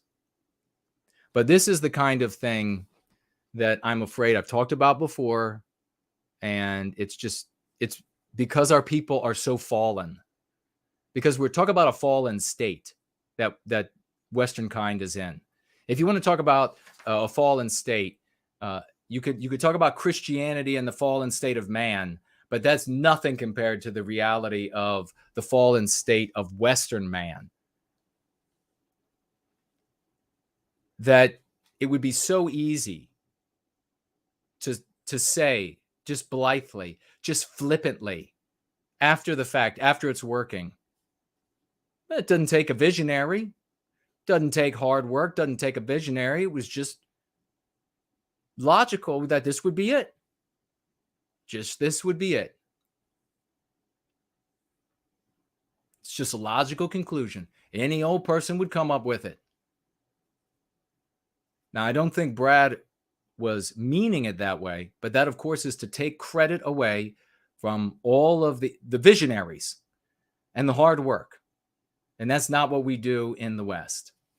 You want a lot less hard work? I mean, that's the communist system, where you just say, well, anybody could have come up with, like the guy who created the Balishnikov. They say the best small arms for combat ever on planet Earth, everywhere, sold more places than any other weapon, AK-47. And according to communism, anybody could have come up with that. The guy died poor, as far as I read. He died poor. How do you die poor when you invent the best weapon ever? Well, because anybody could have done it. So what does that do for the prospect of future inventors? Do you think you know what I bet? You know what I bet? I bet that Balishnikov had more to create. I bet he had better. I bet he created things that were even better than the AK-47. But you know what? He didn't show anybody, and I don't blame him at all. I would take it to my grave too, because nobody gave a shit. He got a medal, and that was it, from what I read. I saw some pictures of him getting the medal. Well done for the communist state, and then have a nice day. Then he went home, back to make like his bread with worms in it and everything at his house. Wonderful. I wouldn't share it either. Ungrateful, just absolutely ungrateful. 6079 Smith says, NWG, I first saw you on Mark's channel. That's Mark Collett. Now I subbed to you. I wish there were more like you, Jason. Well, thank you so much, Smith. I really appreciate that. That's powerful. Let me see. We got some more here, but I want to go to the calls. We're just after. Let me do this one. We have Renolf White Wolf. You have another comment that you financially gifted with that I really want to, from last week, and I've got it still, so I'm going to speak to it. You say here, though, 2 or 3 weeks ago, I mentioned the anti-white school policy in Minneapolis and the anti-white novel, The Last White Man, to a couple of my coworkers. We work in a blue-collar field. Most of the guys in the shop are white positive, or at least not anti-white, including the 3 Hispanic guys and my Asian boss. But they still use the lexicon of anti-whites. When I told them about the news, one of them said, quote, "It's getting to a point where people are racist against us," close quote. And I said, quote, "Yeah, but I don't use the word racist. It's just an anti-white construct used against us," close quote. And they agreed. My delivery wasn't perfect, but I successfully dismissed the anti-white slur racist and introduced anti-white. A lot of people are ready for the message. I need to join a GFC and hone my skills. Also, I know several non-whites who are not anti-white and oppose a lot of what is happening to us and understand where I'm coming from. Perhaps the biggest reason I'm in the Going Free camp is I can defend my people without attacking would-be allies who are non-white. That is magnificent. Thank you so much for that very powerful testimonial, good brother. We're going to continue really quickly here. We're going to be getting to your comments. I'm going to see what you're saying, your calls. Lady Williams says here, I know this much, no white guilt. The first time I ever heard the term anti-white was several years ago listening to Kuna. Slowly, like a trickle at first, I started seeing it online in places that surprised me. Then I started seeing it everywhere and hearing it from media and political figures. Thank you so much, Lady Williams, for reaching out with that testimonial. It just so many now are pouring in left and right. Somebody else said the word years ago, and so therefore your work is invalid. You haven't really done anything, or maybe you've done this much. They did that much. Really? When they were doing it, no one repeated it. When they said it, no one said shit. When they said it, no politicians were saying. When they said it, nothing. You're welcome. Victorian time traveler. Hi, Jason. So I told you about getting bit by a tick on Monday, and you asked me to report back on how I was. When I was finally able to get to a clinic and I found out that I was infected with Lyme disease. So I've been put on antibiotics. I had no idea that Lyme disease was so debilitating and potentially lethal if untreated. The funny thing is, if you weren't talking about alpha gal last week, I wouldn't have bothered to go to the doctor. I wouldn't have taken it seriously. So thanks, Jason. Well, thank you, brother. Thank you for sharing that. And I'm glad you're feeling better and that you got on the antibiotics in time. That was fate. It was just in time for you to hear that. Cool Papa Jack says, Jason is a man of great courage in a world where courage is hard to find, standing up to fight where few others are willing. In a very chaotic time when the country is being overtaken by evil. Happy to be with y'all. Well, happy to have you here, brother. You know, you wouldn't be here if you weren't equally courageous. And so thank you for being here. Coconut writes here, great to see you, sister. She writes, you are so right. Thank you for pointing out very important aspects of this ad. I think we are conditioned to just not even think twice, so to speak, when we see ads and commercials. And I do believe the anti-whites bank on that. I did not even see some of the anti-white programming on the very first viewing until you pointed them out. Thank you so much for your very powerful insight and watchful eye over this evil. PL Sand, thank you very much for that, Coconut. PL Sandridge says, agree with my whole heart. to Carlyle's comment. Carlyle had said that I had really important, powerful things to say.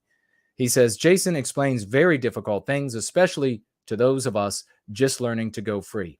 The pace, tone, words, thoughts, and conclusions done with the motivation for the well-being of Western kind. Touches within and helps us all. You, Jason, are appreciated and applauded. God bless you, PL. I thank you much for those kind words. Finally, we have here from the great Irish Ice. You all know him well. True champion in the North. From the cold North. He writes, I must tell you, brother, the practice, when exercised with courage and conviction in the public square, is powerful beyond human measure. Vancouver has experienced a white well-being summer, and many Westmen have received our holy gift of going free. We are for the glory without doubt or fear. Watch the western sunrise on the horizon with pride and joy. We did it. Folks, when we all start talking like that, there'll be nothing that can stop us. Be right back.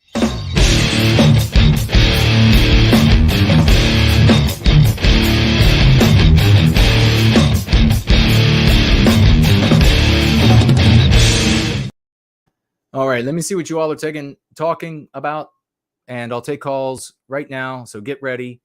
And it looks like who is first on the list? It was El Ronder is first, then Rory, and then who else spoke up? I think it's Mr. V next. We have a Western Man over here on Entropy, financially gifting $3. Applause to you, my brother. Applause. Thank you. He says, it would be nice if I knew about and started practicing Go Free when I was physically healthier. I am practicing now and on my way to reverse as much damage as I can and regain my strength. He financially gifted again with another $3 and continues overall health, regain my strength, overall health, and to become as strong physically and mentally as I can. Brother, I feel the exact same way. I wish more than you know that when I was a very young man, that this had already been figured out, and there was a practice, and I had come upon it. I would have the places I would have gone in my life, the things I would have been able to do, treating my mean pathogens from that early. But at the same time, the reality is we are where we are, and you're accepting that. And you can go a great distance. Make no mistake about it. With your health, with your spirit, with your mind, stay dedicated, and you'll cover a lot of ground, making up for damage done by anti-whites. God bless you, man. Thank you so much for the testimonial and financial gifts. Let me see over here at Odyssey, see if there's anything.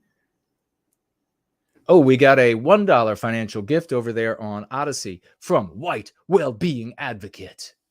God bless you, brother. He says, some Republican office door-to-door advertisement guy told me about some state Republican running for office. I made that guy say, quote, it's redundant. Hold on. It's redundant and watered down to say the R word rather than anti-white, close quote. That's awesome, man. He said, I would have continued the conversation with him more, but I was about to leave for work. Well done. If you get an opportunity, and thank you for the financial gift, brother. If you get an opportunity, be like White Wellbeing Advocate and speak to these folks, these Republicans who come to the door. I know I have. And talking about Republican politics. Tell it like it is. God bless you. He went on to say, explained why saying anti-whiteism works and saying the R word does not. Next time I will make a point that the politician has to use all 5 key concepts. Ooh, great opportunity. Yes. Very well stated. Oh, he just financially gifted again. $1 more. Thank you, brother. On the BPE walk, some young blonde white kid about middle school age gave me a fist bump when I said the school system is anti-white. Oh, that is awesome. That is epic. That is epic. And this is this thing that a bunch of our champions are doing now. And Nathaniel told me about this, the big Promethean energy walk. They get on the phone and they get on a call with one of our speakerphone with somebody else in a Going Free club, and they'll talk about what's going on using the lexicon, and they walk by people or they'll sit amidst people that are capable of receiving the information, that are capable of hearing these meme curatives. And so white well-being advocates saying here that on the walk, he said the school system was anti-white, and then a white kid fist bumped him. That white kid, I'm gonna drive this home. We got to take calls. I'm gonna drive this home. That white kid could have been on his way to suicide. He could have been like our community member who's talking about supposed to always feel awful because of what he's learned in school by way of the media, etc. Now he heard an adult say, "Do you know what that feels? Imagine what that feels like for a young man, a young white man, to hear an adult say this system that our kids are in is radically anti-white." They're all going to say, "Holy shit. I'm not alone. I don't have to hate myself." There are adults out there, are white adults out there that think it's garbage too. And I make that clear in my book, Crucible, which I think is over my shoulder right now. It is. When the few adults came to me in secret, man, God bless you. And everybody doing that. That's some Herculean BPE. And we'll do this really quickly. I'm going to make the call. And we have the great Alma Lahar over here on Cash App, financially gifting $13.37. Thank you, good brother. He says, we will win. With those $13.37 of Save Western Kind, Western Civilization. God bless you, Alma Lahar. And wonderful to see you, good brother. That's fantastic. All right, going to have a call. And in between calls, if there are any other comments, I'm going to look for comments in the live chats. I will get to those. But we're going to make the call. We have El Ronder. Let's see what he had written here. He's talking about a challenge. And there's a tweet. So let me take a look at that. Oops. Is that going to open? Open over here. This is okay. We'll see if you want me to show this tweet, but I will place the call. You can tell me exactly what you want to do.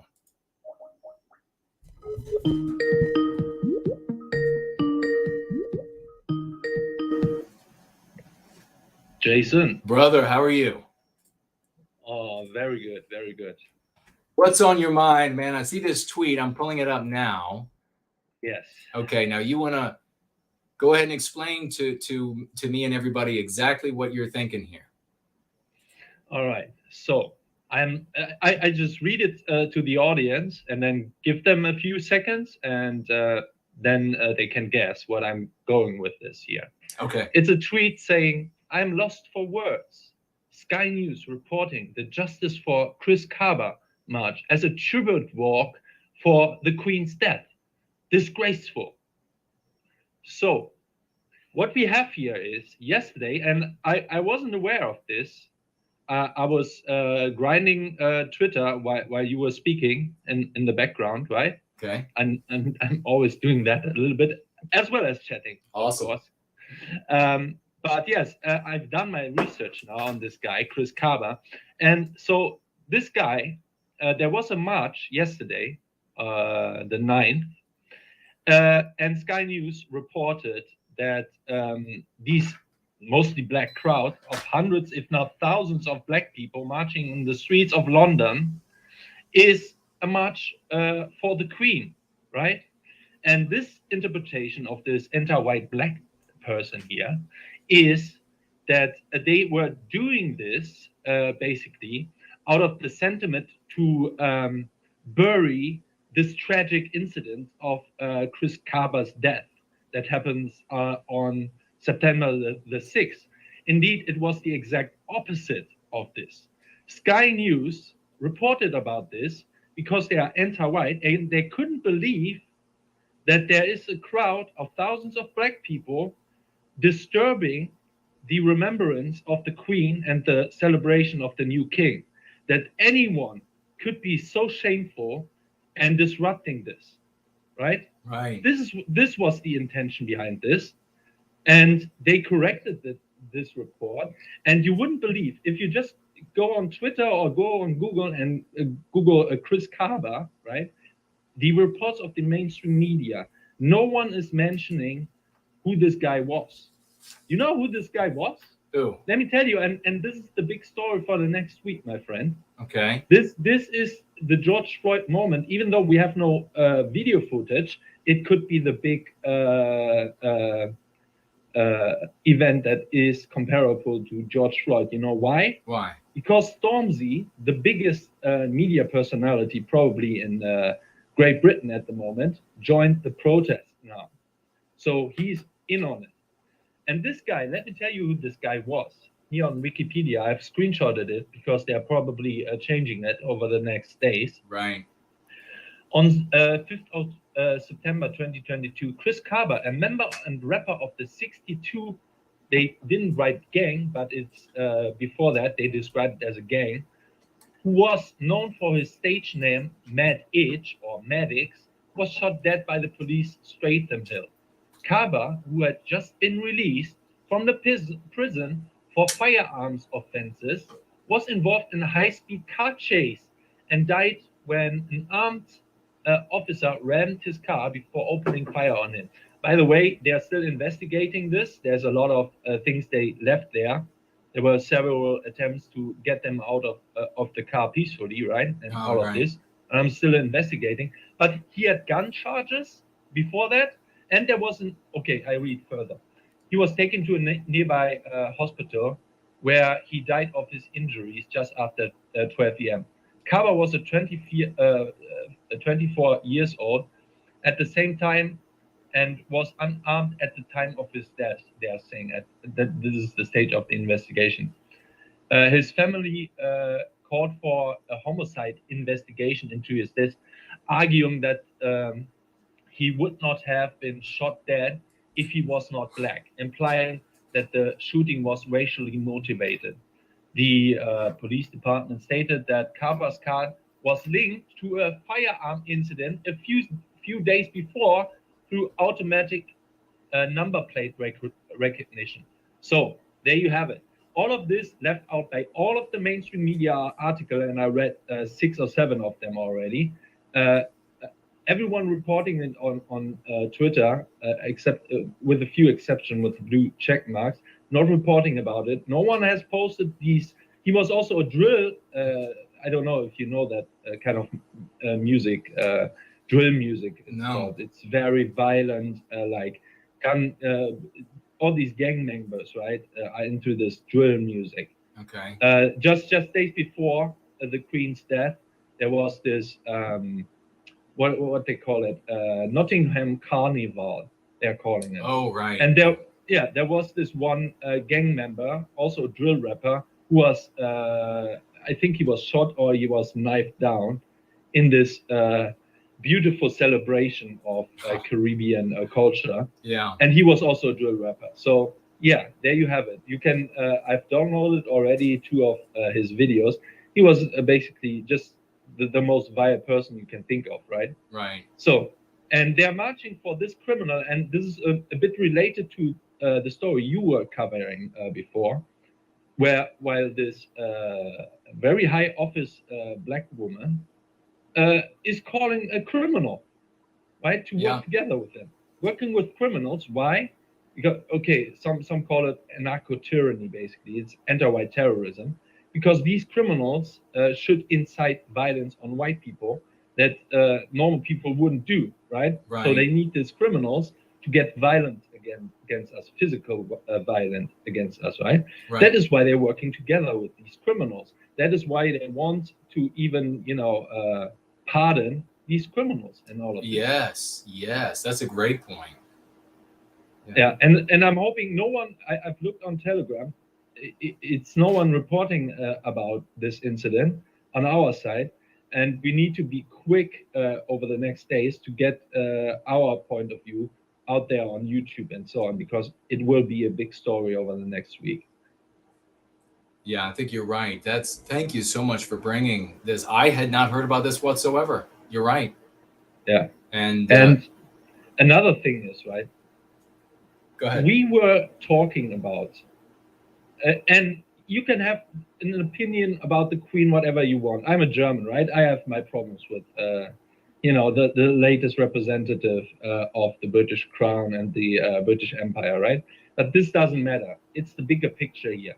It's what people projected onto the Queen. Yeah. And it was projected like British identity and so on. And there was like almost like how can I say it, like a selective time period where British identity was actually protected, right? Mm-hmm. Where it was being viewed even from mainstream media for this short period of time as inappropriate to talk bad about the Crown and the British Empire and so on. And what all of the media have left out is the people who you see whining, I don't know what the right word is, like mourning, I think, about the Queen's death, right? Mm-hmm. It was 99% white. And no one was reporting about that. That was the failure. That was... That's a great point. These pictures were basically, if they would, any mainstream media had framed it like this way, the British public would have waken up, because this was a sign of clear failure of inclusive patriotism, right? Yes, because you only saw, and especially the weeks before I talked about it, was from the 28th of August to the 30th of August. There was this carnival celebration where you had the streets full of blacks. You have to remember, in London, right, where these white people gather at the what's the palace called? I forgot the palace, but to basically celebrate the new king. What is it? I don't remember. But go ahead, make your point. Yeah, the streets were full of them. White British people are only 43%, according to the 2011 population report or something, right? Mm-hmm. So they are already a minority in Britain, in London, and to have then 99% basically white people there, and no black face, basically. There were some Indians, some Asians, right? But almost exclusively white people. And just a week before, you had like the streets full of black people. And now again, with this demonstration, the streets full of black people. This is such a good picture side-by-side failure of this inclusive civic nationalist identity, right? Brother, that's actually a really brilliant point. This is happening right now. And these anti-white, non-white people are getting out into the streets for the carnival, and getting out into the streets for this thug and having a firearm in a country where they're very strictly regulated. Yeah. And then getting himself killed by police. And they're able to get out into the streets for that. And absolutely non-represent anywhere in the mourning for the death of the Queen, and therefore a blow to, like you say, I mean, the projection of British identity onto that woman and that monarchy. Yeah, we would be ashamed. Every white person, even the white advocates, right, would be ashamed to go on the street for such a criminal, such a violent guy, right? And another funny thing is, I was on Twitter, twittering at Sky News, and then this name, Chris Carver, right? The first report from Sky News about Chris Carver was on September the 6th. And you know what I found there? What's that? They were very sympathetically talking about Chris Kaba, interviewing his mother and his sister there. Of course. So they're leaving that out, reporting that they done this on purpose because they hate black people or something. Yeah. While ignoring that they were already reporting about this incident in a very sympathetic light, interviewing the mother and the sister, right? Yeah. Did they show any, have they gotten to the point yet in those interviews where they show the pictures of him in No. 8th grade? No. Not yet? I don't know. Yes, there are some pictures. So yeah, they are all positive pictures. Not one picture out of his rap videos. Right. Not one. Yeah, none of the selfies he takes, right? With the guns and the money and the, right, of course. Yeah, just the pictures when he was a child, where they just at least, cleaned him up for the day, for the picture day, Exactly. So it's so predictable, the anti-whites and how they operate. This really in the face. But the really, a really powerful point that you're making is the total failure of multiracialism. You can't bring people in large numbers with different biospirits together in a way that biospiritually they're incompatible. It's not possible. A set of ideas, a set of abstractions, it just doesn't work. And it's proved again and again. And this is a magnificent example of it. I hope you will call in more often, brother. Can I make another point? Please, yeah. You bring? Yeah. There was a comment right before I came up, like, you can't trick anti-whites, right? Right. And this is a thing I want to say about this Project Veritas leak of this non-white anti-white, that she thought that she can infiltrate the Republican Party by getting more anti-white, right? Right. These crypto anti-whites getting more anti-white, more blatant about it, just says it all. Just says it all about the Republican Party, right? Because this wouldn't happen if they were white sympathetic, or that she thinks that she can infiltrate basically them becoming more anti-white, right? Yeah. That's another thing I want to mention. That's another great point. The way that anti-whiteism lands on folks, and the way it manipulates them, the way it poisons them, and they can be totally unaware of how absolutely diseased they appear to healthy people. It's remarkable. And yes, with the folks running this ad, that if you just take out all the video footage of non-white people committing crime, it is blatantly anti-white from start to finish. It's really a remarkable thing. And it does speak well to what we have here with the Go Free method, that once you teach people how to see and talk about these things appropriately, every act moving forward out there, committed by the anti-whites with their infinite money and agencies for commercials and professors in classrooms, all of that ends up building our case. So we've turned their efforts into our efforts once we teach people how to see and what language to speak about these things with. Indeed. Another great observation. You are a champ, man. You are a real hero. Thank you for your service to white wellbeing. Thanks for having me, Jason. Please call in anytime, man. All right. Have a good night. You too. I will listening in the back to the other. Great, callers. Man. Promethean Hails. Promethean Hails. El Ronder is epic, isn't he? We're going to make another call in a second. To Rory is up next. But El Ronder was really something fantastic. Wasn't that great? Clear thinking, lucid from start to finish, A to B to C. Look at these examples, and this is how we can use it. Really liked how he sort of sleuthed and ran down the truth about what was going on. I had not heard anything.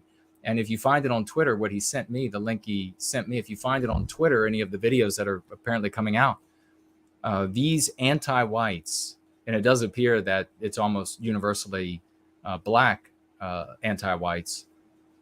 But I assure you, there'll be, if there are black anti-whites out there, there'll be white ones. So they're out there marching for this thug, I told you all when I was, you never killed in an encounter with law enforcement because they're hunting down non-white people. It's so absurd. It is so just positively absurd. So we have to treat it as absurd and call it anti-white. We had Franklin wrote in the live chat, breaking, Mark Dice creates nowhiteguilt.org because he's sick of the anti-white bullshit. That's funny. He also wrote, breaking, Mark Dice creates Go Free Clubs to put an end to anti-whiteism. That's funny. A Victorian time traveler, how many of our brothers who worked on the space program in the USSR wound up in Siberia? Well, yeah, that's a great point. Never got credit. They just ended up getting shipped out. Precisely. Nathaniel Nelson says, breaking, Mark Dice appoints Jason Kuna to head up No White Guilt movement. That's funny. Promethean Promulgation said, I remember, No White Guilt, I remember you predicted that people would say that it was obvious after the fact. Yeah. I'm afraid those are predictions that I wish I could be wrong on, but it happens. Those kind of predictions, I mean, happens just all too often. It's it doesn't say good things about our people. But you didn't get creativity. You didn't get much creativity. It wasn't because the white race in Russia, Western kind in Russia, didn't have creativity and ingenuity and industry, that they lagged way, way behind the United States and the UK and all. It was because you didn't get credit. It was because they said, oh, well, you know, here's your gold star. Here's your gold star for being a good lad in class. You created the best firearm, small arms firearm in the world, in the history of the world. So well done. Have a nice day. I mean, I guess at least that was a little bit of credit to giving that award, but that was it. That was it. And that you think somebody like that would have received far more for having done that for his people and country.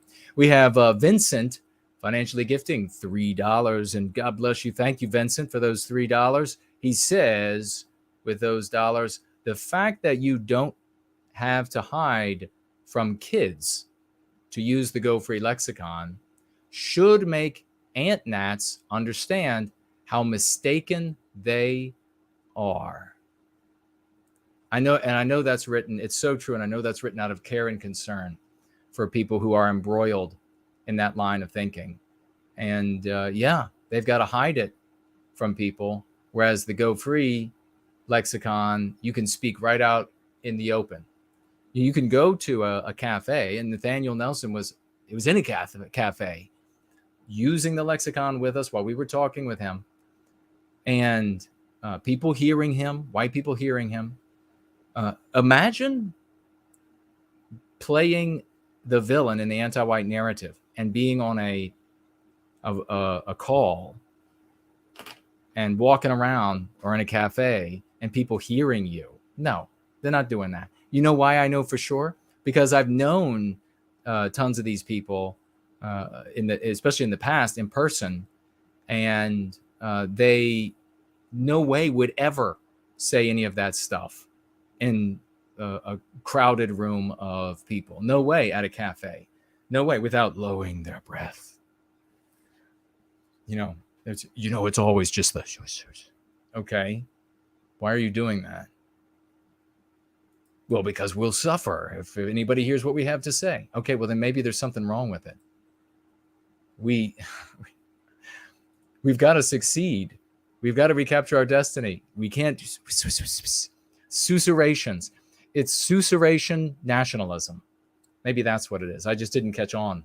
Susurration nationalism. We're just going to susurrate ourselves all the way. That sounds almost lewd. Probably is. We're going to susurrate ourselves all the way to the recapture of our destiny But before then, we are going to place a call to Rory to see what's going on there in the UK.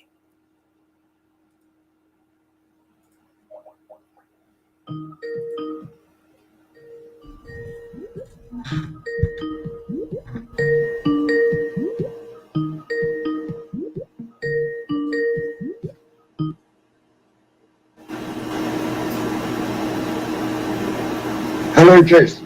How are you, good sir? I'm well, thank you. Great to hear from you. What's on your mind? Well, I tell you what I wanted to, I was amazed to hear, especially this day, the 21st anniversary of 9/11, that you actually witnessed the plane flying into the Pentagon. Yeah, I was on my way. I was running late for work, and I was on my way to work. I worked on the Hill at that time, and I was on my way in. And it. So anyway, I thought I'd just relate a couple of stories from that fateful day that were personal to me. Okay. The first one is that my sister-in-law, actually I should say one of my three sisters-in-law, she actually witnessed the whole Twin Tower thing from her apartment in Lower Manhattan. Wow, dreadful. Yeah, in New York City. Mm. I don't think she saw the first plane hit, but I think she saw the second one, and she certainly watched the towers come down. Oh. And until the dust created by that was so thick that she could no longer see from her balcony. Oh my gosh. It was that bad. Unfortunately, she's not. You can't talk to her about it in detail. You know, I think she may have seen some people jumping from the towers. Oh boy. She gets so upset about it that it's not a subject that you really talk about. But right. I was in England at the time, actually, and we tried to get in contact with her, and all the phone lines were down. There was no way you could make a phone call to New York. We had absolutely no idea, you know, whether she was safe or not. Oh my gosh.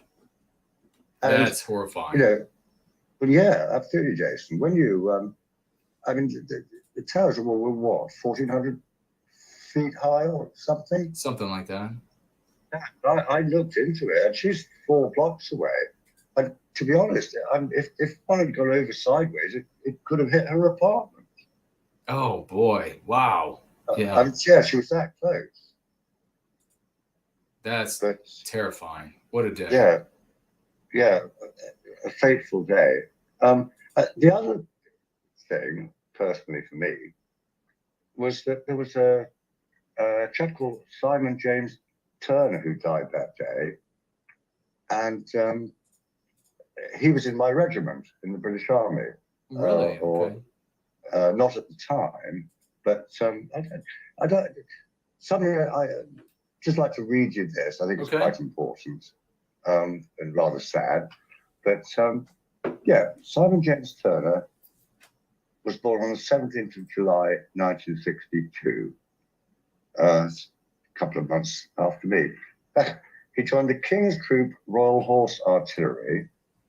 Now, I don't know whether you've been watching the,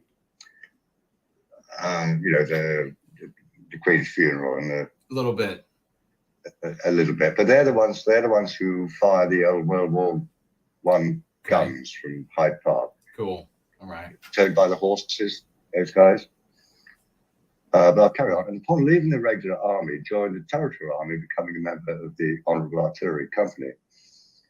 In civilian life, he was a publishing director in charge of New York operations for the Risk Waters Group. I think they were publishers.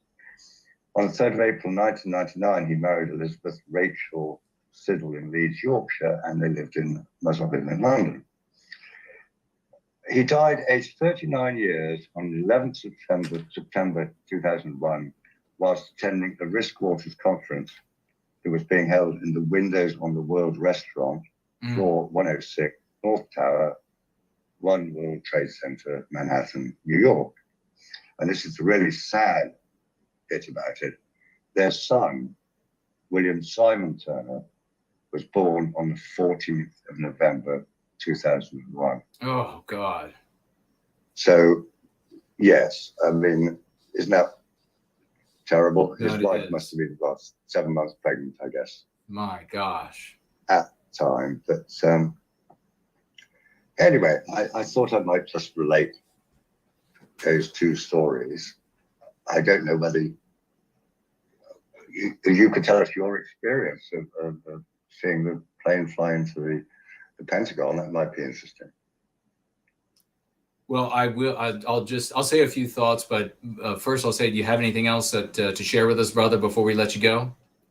No, those are the two things. I just wanted to make the point that, yeah, it affected me in more ways than one. Let's just say that. Well, I feel for your brother, and it was a tough day. It was really, for so many people, and it's hard to even think about the fact that it was 21 years ago. I think for a lot of folks, it feels like it was just yesterday, this vicious anti-white attack. And so heart goes out to everybody, and to you and yours, especially. You just lost the Queen, and now the 21st anniversary of September 11th, and you were connected there as well with family members within a death's throw from these attacks. So thank you so much, brother. Well, Jason, yeah, I mean, I was in England, at the time, and at work, and, we didn't have televisions or internet at the time, or we weren't allowed to use it. And suddenly my wife turned up, at my office, knocked on the door, and said, "Rory, have you heard what's happened?" I said, "No, what are you talking about?" I mean, everyone seems to remember where they were on 9/11, don't they? Yeah. Oh, but, it was like, oh my gosh.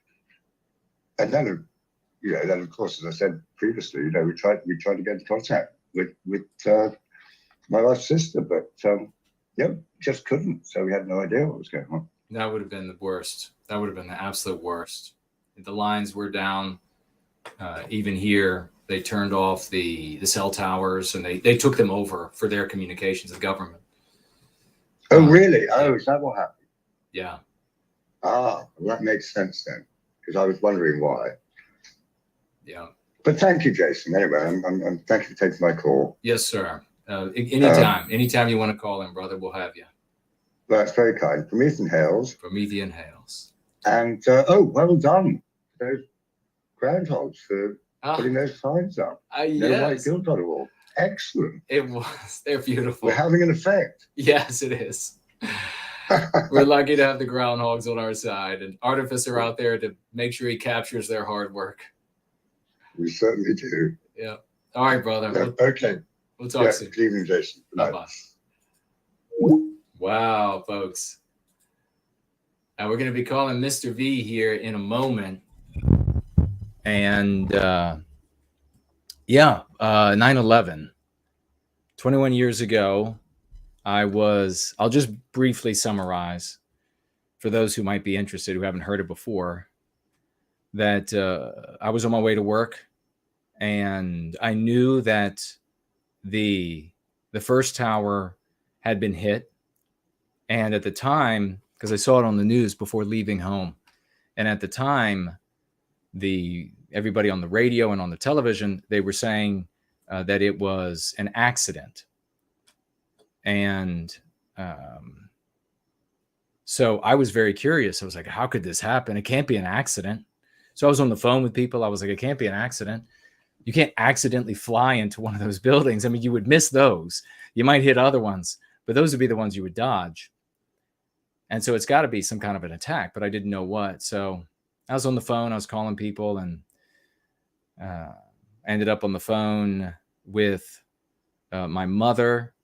And then the second plane had hit, And then, of course, everybody knew it was a anti-white terrorist attack.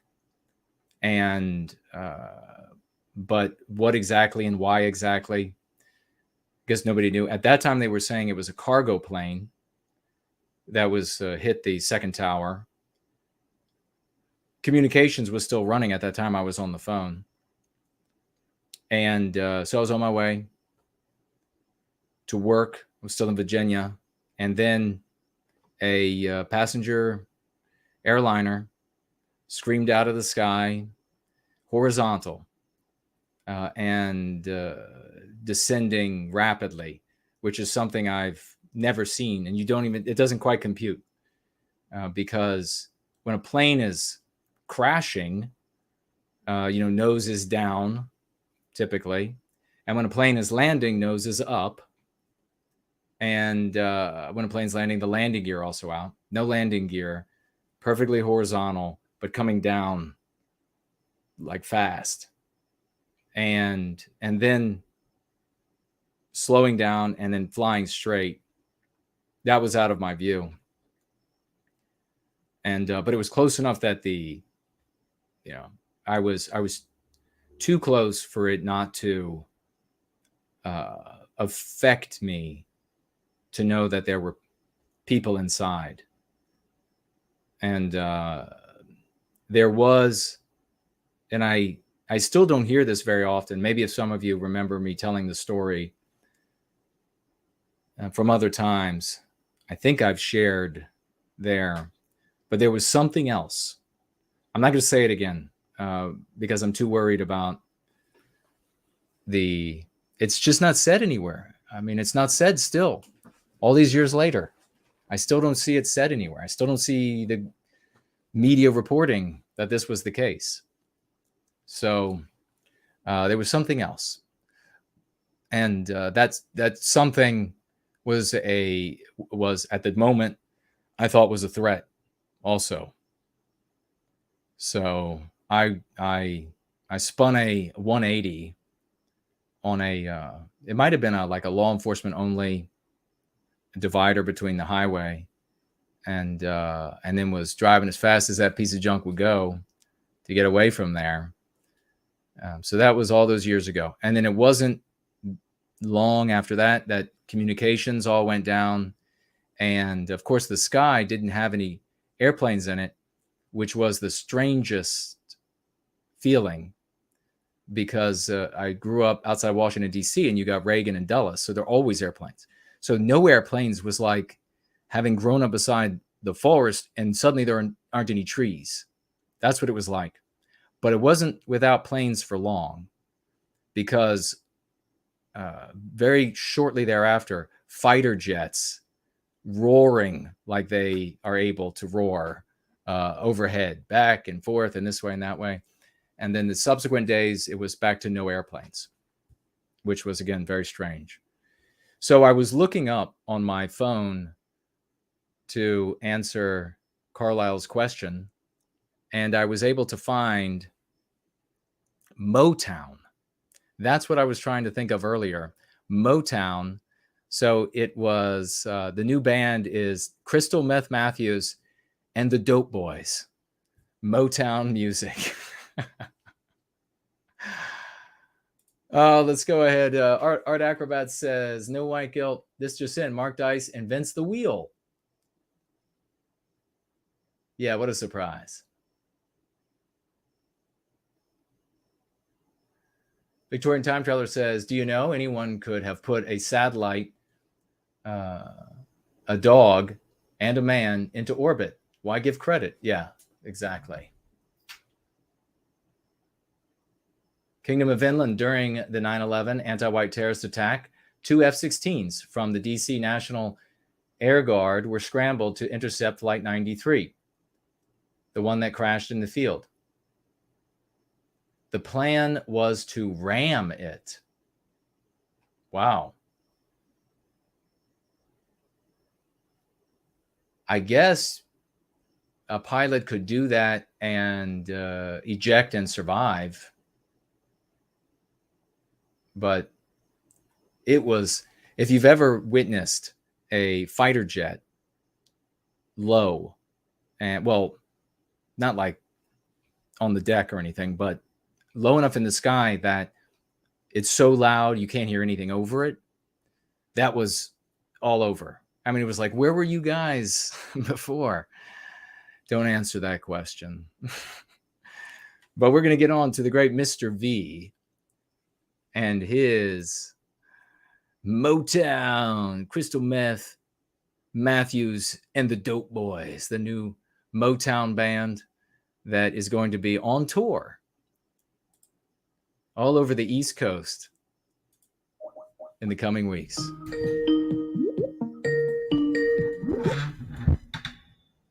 Hey, brother.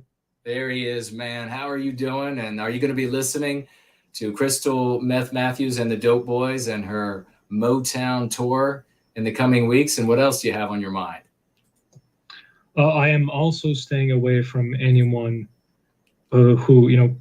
anyone who describes sexually as a Big Bang, or anyone who decides that including crystal meth in their band name is a good idea. Good thinking. Yeah. Very good thinking. How are you doing, brother? I'm good, man. I'm good. It's always great to talk to you. We've had a wonderful gathering. Really going to be able to launch into this week and take it to the anti-whites. Oh, absolutely. They deserve it. They deserve it. Speaking of music, brother, we had a metal music night yesterday. Cool. Yes. Very cool.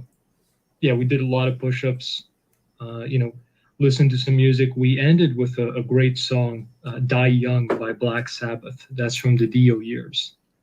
And, you watch Tony Iommi play and you just think, the man's like a demigod. Right.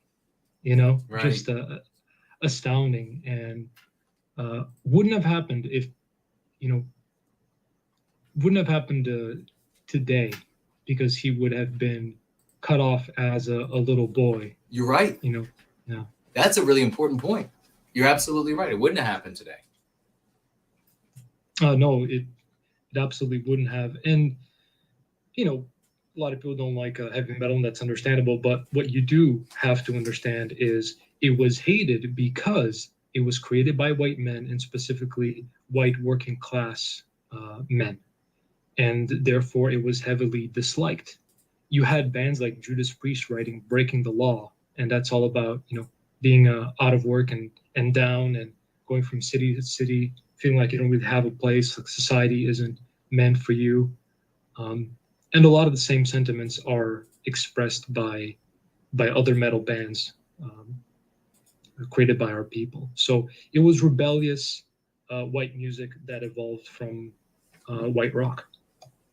Yeah, precisely. And one of the things also that's really constructive, I think, when looking at so many different things in society today, but you notice that when you look at these bands, the white race, the white youth were hungering for this, and anti-whites were willing to make money off it as long as they could, to whatever degree possible, with each band, steer them into something self-destructive and problematic at a minimum.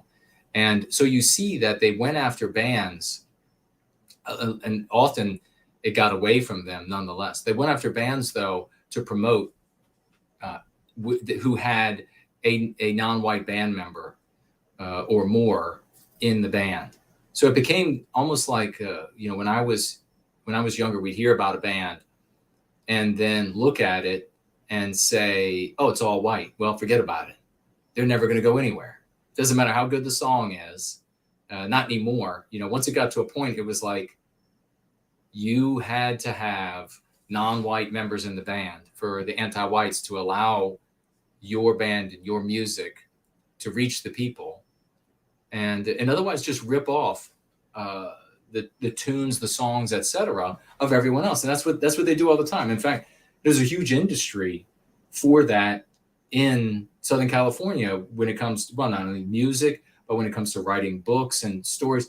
People who the old-fashioned way would write a sort of several chapters of a book that they wanted to write. And they would send that off to publishers. And the publishers, the anti-white publishers, would just look at it and they would say, well, there isn't, we want this, the villain's got to be that way, the good guys have to be multiracial. So they would just take the story, send it back to the person and say, no, it's no good. Reformat, everything, retell the story. They would just take that story and then sell it to a writer who's more anti-white or radically anti-white. They would write the exact same story out, make it anti-white, and then that writer who they can count on to be anti-white, that person goes out there and gets the fame, gets the money, etc., and writes more filth. It is the exact same thing with music. So one wonders what it would be like, the music scene in the West, if anti-whites weren't meddling and destroying. I mean, I think it would be far more varied than we have today. And probably what we think is like most epic would be kind of mundane compared to, because each person would be striving to outdo the other with more creativity, more sound, more whatever it is, instead of these monolithic album industry coming in and saying, we've got to make sure it's anti-white enough. It's the same thing that's destroying the space race. It's the same thing that's undermining the military in the West. But yeah, that's cool that you were all rocking out to that and hitting push-ups while doing it. Very epic. Oh yeah, you know it, brother. We did more push-ups than before. Nate had a bit of an injury, and he just did a little workaround and kept doing push-ups all throughout. So Coach Nate is a true coach. That's awesome. Doing more push-ups than anybody else. Yeah, and we did Metal Night in honor of him. And in the future, we can do classical music night. Yeah. Yeah, it's nice to listen to Vivaldi to Four Seasons and do push-ups. Oh, it must God. be nice. Yes. That's beautiful. Oh yeah. And one thing, brother, because I mentioned Inception before, and the last movie that we watched was They Live, and I'd like Nate to call again and give you his review of They Live, because he used to like the movie, and when we watched it, he was righteously angry because we were slaughtering a sacred cow, which, as you know, makes for the most delicious burgers. Yes. Yeah, and so I would like him to give you his review. MPs from beginning to end. They Live has been touted as, oh, this great movie. It's so rebellious. It's, you put on the glasses, man. It'll tell you the truth. The movie ends with a blonde woman in a bedroom. She's topless. Cowboy riding an alien, while in the background, one of the paintings, says to marry and reproduce. Oh my God. Yep. So wow. Must I say anything else? No. That's pushing, biological white erasure. Yes, and so many folks in the white sympathetic sphere love that movie. Wow. Yeah. And it's absolute garbage. This is also, we've talked about this before, brother. My guess as to why a lot of people don't want to go through old media, because deep down inside that you would be left with nothing. You're right. But that's good, because then you can move from being a consumer. You're being a consumer of psychological warfare. Great point. Yes. And you move to being a producer of psychological defense and mimetic curatives and true art. Everything these anti-white clowns have done, we can do infinitely better. Their movies are not that good. They're really not. Once you see the anti-whitism, it all turns to garbage. The makeup just washes away, and you're like, you're like an evil troll. Yeah. I'm not marrying you. Yes. Yeah. So, yeah. Go ahead. Well, I was just going to concur that I've found the same thing. People, they're depending on the person, and I'm guessing it has to deal with how much entertainment media they imbibe. When you get to that point of them in their sort of maturing process with the Go Free method. You get to that point where their media, their entertainment is under the microscope. They really start to push back, and they'll make other excuses up about wanting to, well, I guess there's nothing that can be done. You know, anything it might be, anything they could say. They just want to be able to go back to their movies. But really, and I've had so many folks say it, really it's almost the point of they're too far to go back, even then, because you'll see a little bit here and a little bit there, and it's sort of a snowball effect. But you're absolutely right. You have all of these television shows and movies, and it's so illustrative when you talk with somebody and they say, oh no, before 1995 it was all fine. I watched TV back then. It was fine then, really. And then you take them back to those. Let's pull up some of the things you watched, and within like the first 5 minutes of any movie, any television show, and the people's mouths are just left hanging open. They can't believe it. And the reality of it is, the really painful reality is that you were so deep in that ocean that you thought it was perfectly fine. That is the world. That's just totally normal for it to be viciously anti-white. It's an eye-opener. You're right. But go ahead. It's an eye-opener to realize that even what you thought was rebellious was actually fake rebellion, was still just more anti-whiteism. And I think They Live is a great example of that. It's one of these fake rebellion movies, but the underlying message of it is truly revolt against Western kind, revolt against Western civilization. Most of the aliens shown are played by white characters. Right. It's an anti-white movie, and they sold it to you as rebellious and against the system and all this other kind of crap. It's not that good. Be willing to sacrifice these sacred cows in this media. It should really mean nothing to you, because you should be tapping into your creative power, and you don't need other people to create entertainment for you. You should be able to entertain yourself. You should be able to get together with our people and create what you want to see. Don't go looking for the anti-white regime to create anything for you. And one thing, brother, because we watched Inception, and I picked up the shooting script because I want to see what else they have to, what else Christopher Nolan has to say, because he wrote it, has to say about ideas, and ideas as memes, and the nature of dreams and the subconscious, et cetera, because he has some quite interesting lines. Like I mentioned before, the themes in the movie are themes that people in the Go-Free community do like. The movie's not white positive. I mean, it has MPs.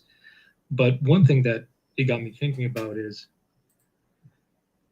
do you consider dreams about dreams where you are using our lexicon and you are perhaps in an interaction with an anti-white, do you consider these to be signs that the curative contagion is penetrating into the subconscious? Ask this question again. Do you consider dreams about anti-whiteism, or where you defend yourself against, let's say, an anti-white in an interaction with an anti-white, or you use our lexicon, do you consider these dreams to be signs that the curative contagion is penetrating into the subconscious of the individual? Yeah, absolutely. Without question. Yeah, if you're beginning to dream and see anti-whiteism and have it on the tip of your tongue in conversation, then yeah, absolutely. That's that internal voice that's just always going, starting to contradict, and that's a big sign of healing. That's what we need to have happening in our subconscious minds. That's the thing that these psychological warriors, the anti-white psychological warriors, warfare warriors, they absolutely do not want, is people I can't say unlearn, because you can't unlearn, the neutralizing what they've learned. They don't want that happening in people's heads. That's the ultimate freedom. And why haven't you heard of that elsewhere? Because it's the ultimate freedom. because it works. They're going to give you, they live. And I, as you're talking about I pass it back to you asking that question, but I just want to make one final comment on that, sort of an addenda, is that all across the white sympathetic sphere, I have over the years, and I've never watched They Live. I've only seen like 5 minutes here, 10 minutes of it there. But all throughout the white sympathetic sphere, people always talk about this. I've seen academic articles written on it, webzines, academic webzines where they do articles on it. And all they do is talk about how fantastic it is. And here we find out that it's full of MPs and poisonous. You're only going to get healthy, folks, if you go free of the anti-white narrative. There's no hope. But back to your what you were saying there about penetrating the subconscious mind.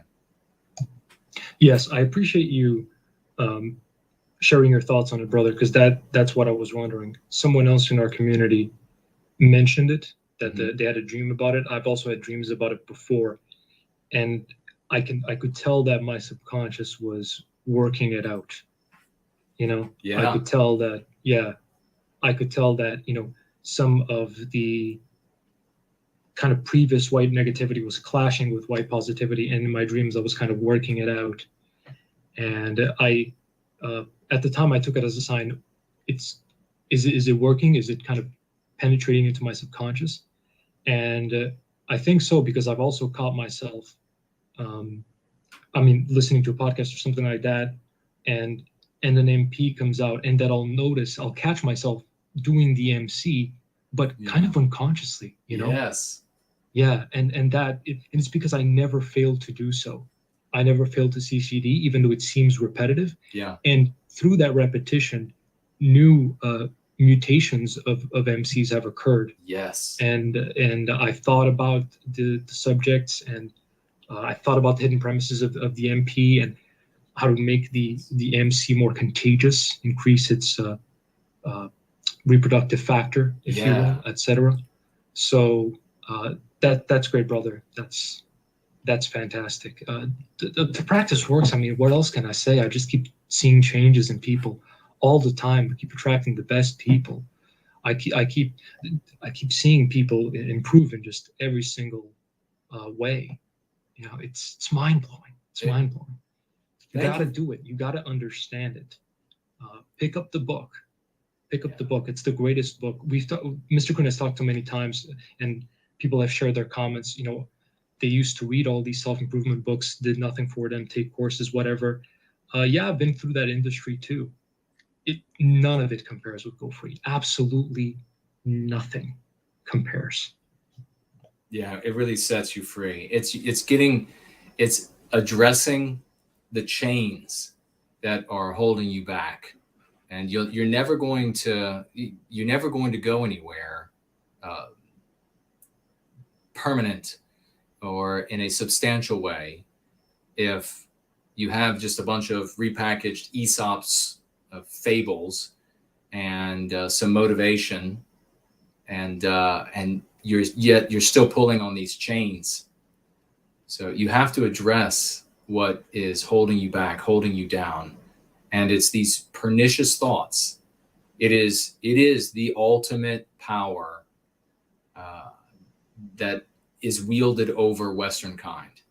It is the thoughts that they implant in us that prevent us from reaching our potentials physically, mentally, and spiritually, and prevent us from defending ourselves. There's no other way that Western kind could have been defeated. It's truly demonic what the anti-whites have done. There's been nothing like it before, but we have the key, and we can fix it, and we demonstrate that we fix it all the time.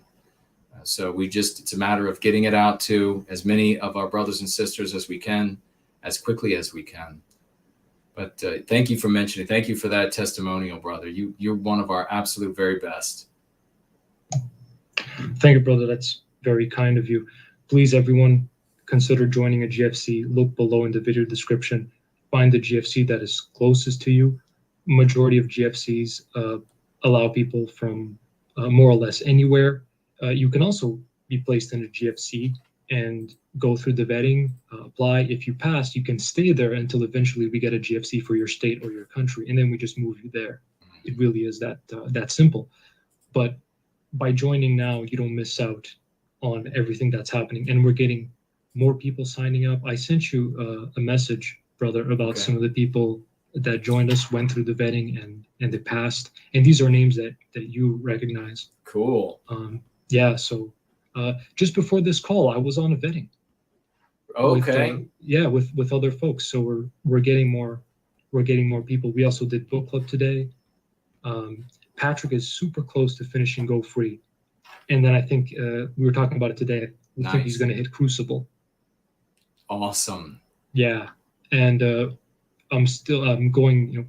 I'm more than halfway through Prometheus Rising. After we finish Prometheus Rising, then we'll likely do something else, and then we'll do Crucible. But yeah, brother, I'll leave it there. There's more stuff I could discuss, but I'll leave it there in case there's time for anyone else to call in. All right. Thank you so much, brother. Thank you so much. Promethean hails to you, brother. Promethean hails, brother. Take care. Bye-bye. Epic as always. Well, we're kind of out of time. It's 9:17. So if you have a desire to talk to me, we're going to have Nate come on to talk about. He'll call maybe next week or the week after when he's in a good place with a good signal, and he can talk with us about They Live and how anti-white it really is. Have you been following a content creator, organizational leader that has told you the movie They Live is awesome, that it's just the answer, that it teaches so much? Is that a worthy teacher that can't see the anti-whiteism that's there, that's infecting you, that would put you in front of something that would poison you? People have decisions to make.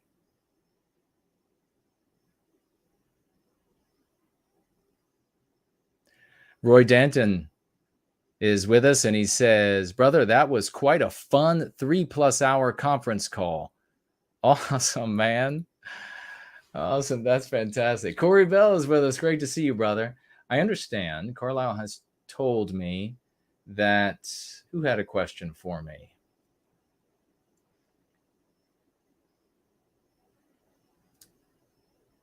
Who had a question for me? Somebody had a question. Real Playlist? Was it Real Playlist? Had a question and I missed it? If she's still with us, somehow I missed a question, or did anybody else see her question? Because apparently she asked a question and hopefully she tagged me. There's certainly nothing on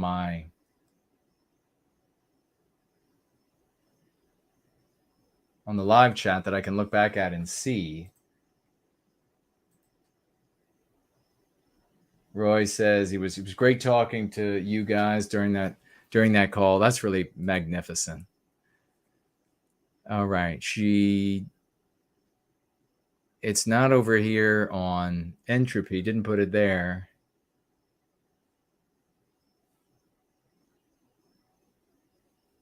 So, and I don't see it. Yeah. So I missed it.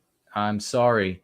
If I can find out what it is, I will happily answer it next time. If it was one or more questions. Definitely was not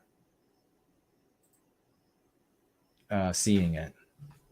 Promethean hails, brother. All right, folks. It's been another epic, totally epic, going free gathering. We do these every Sunday, 5 to 9 sometime.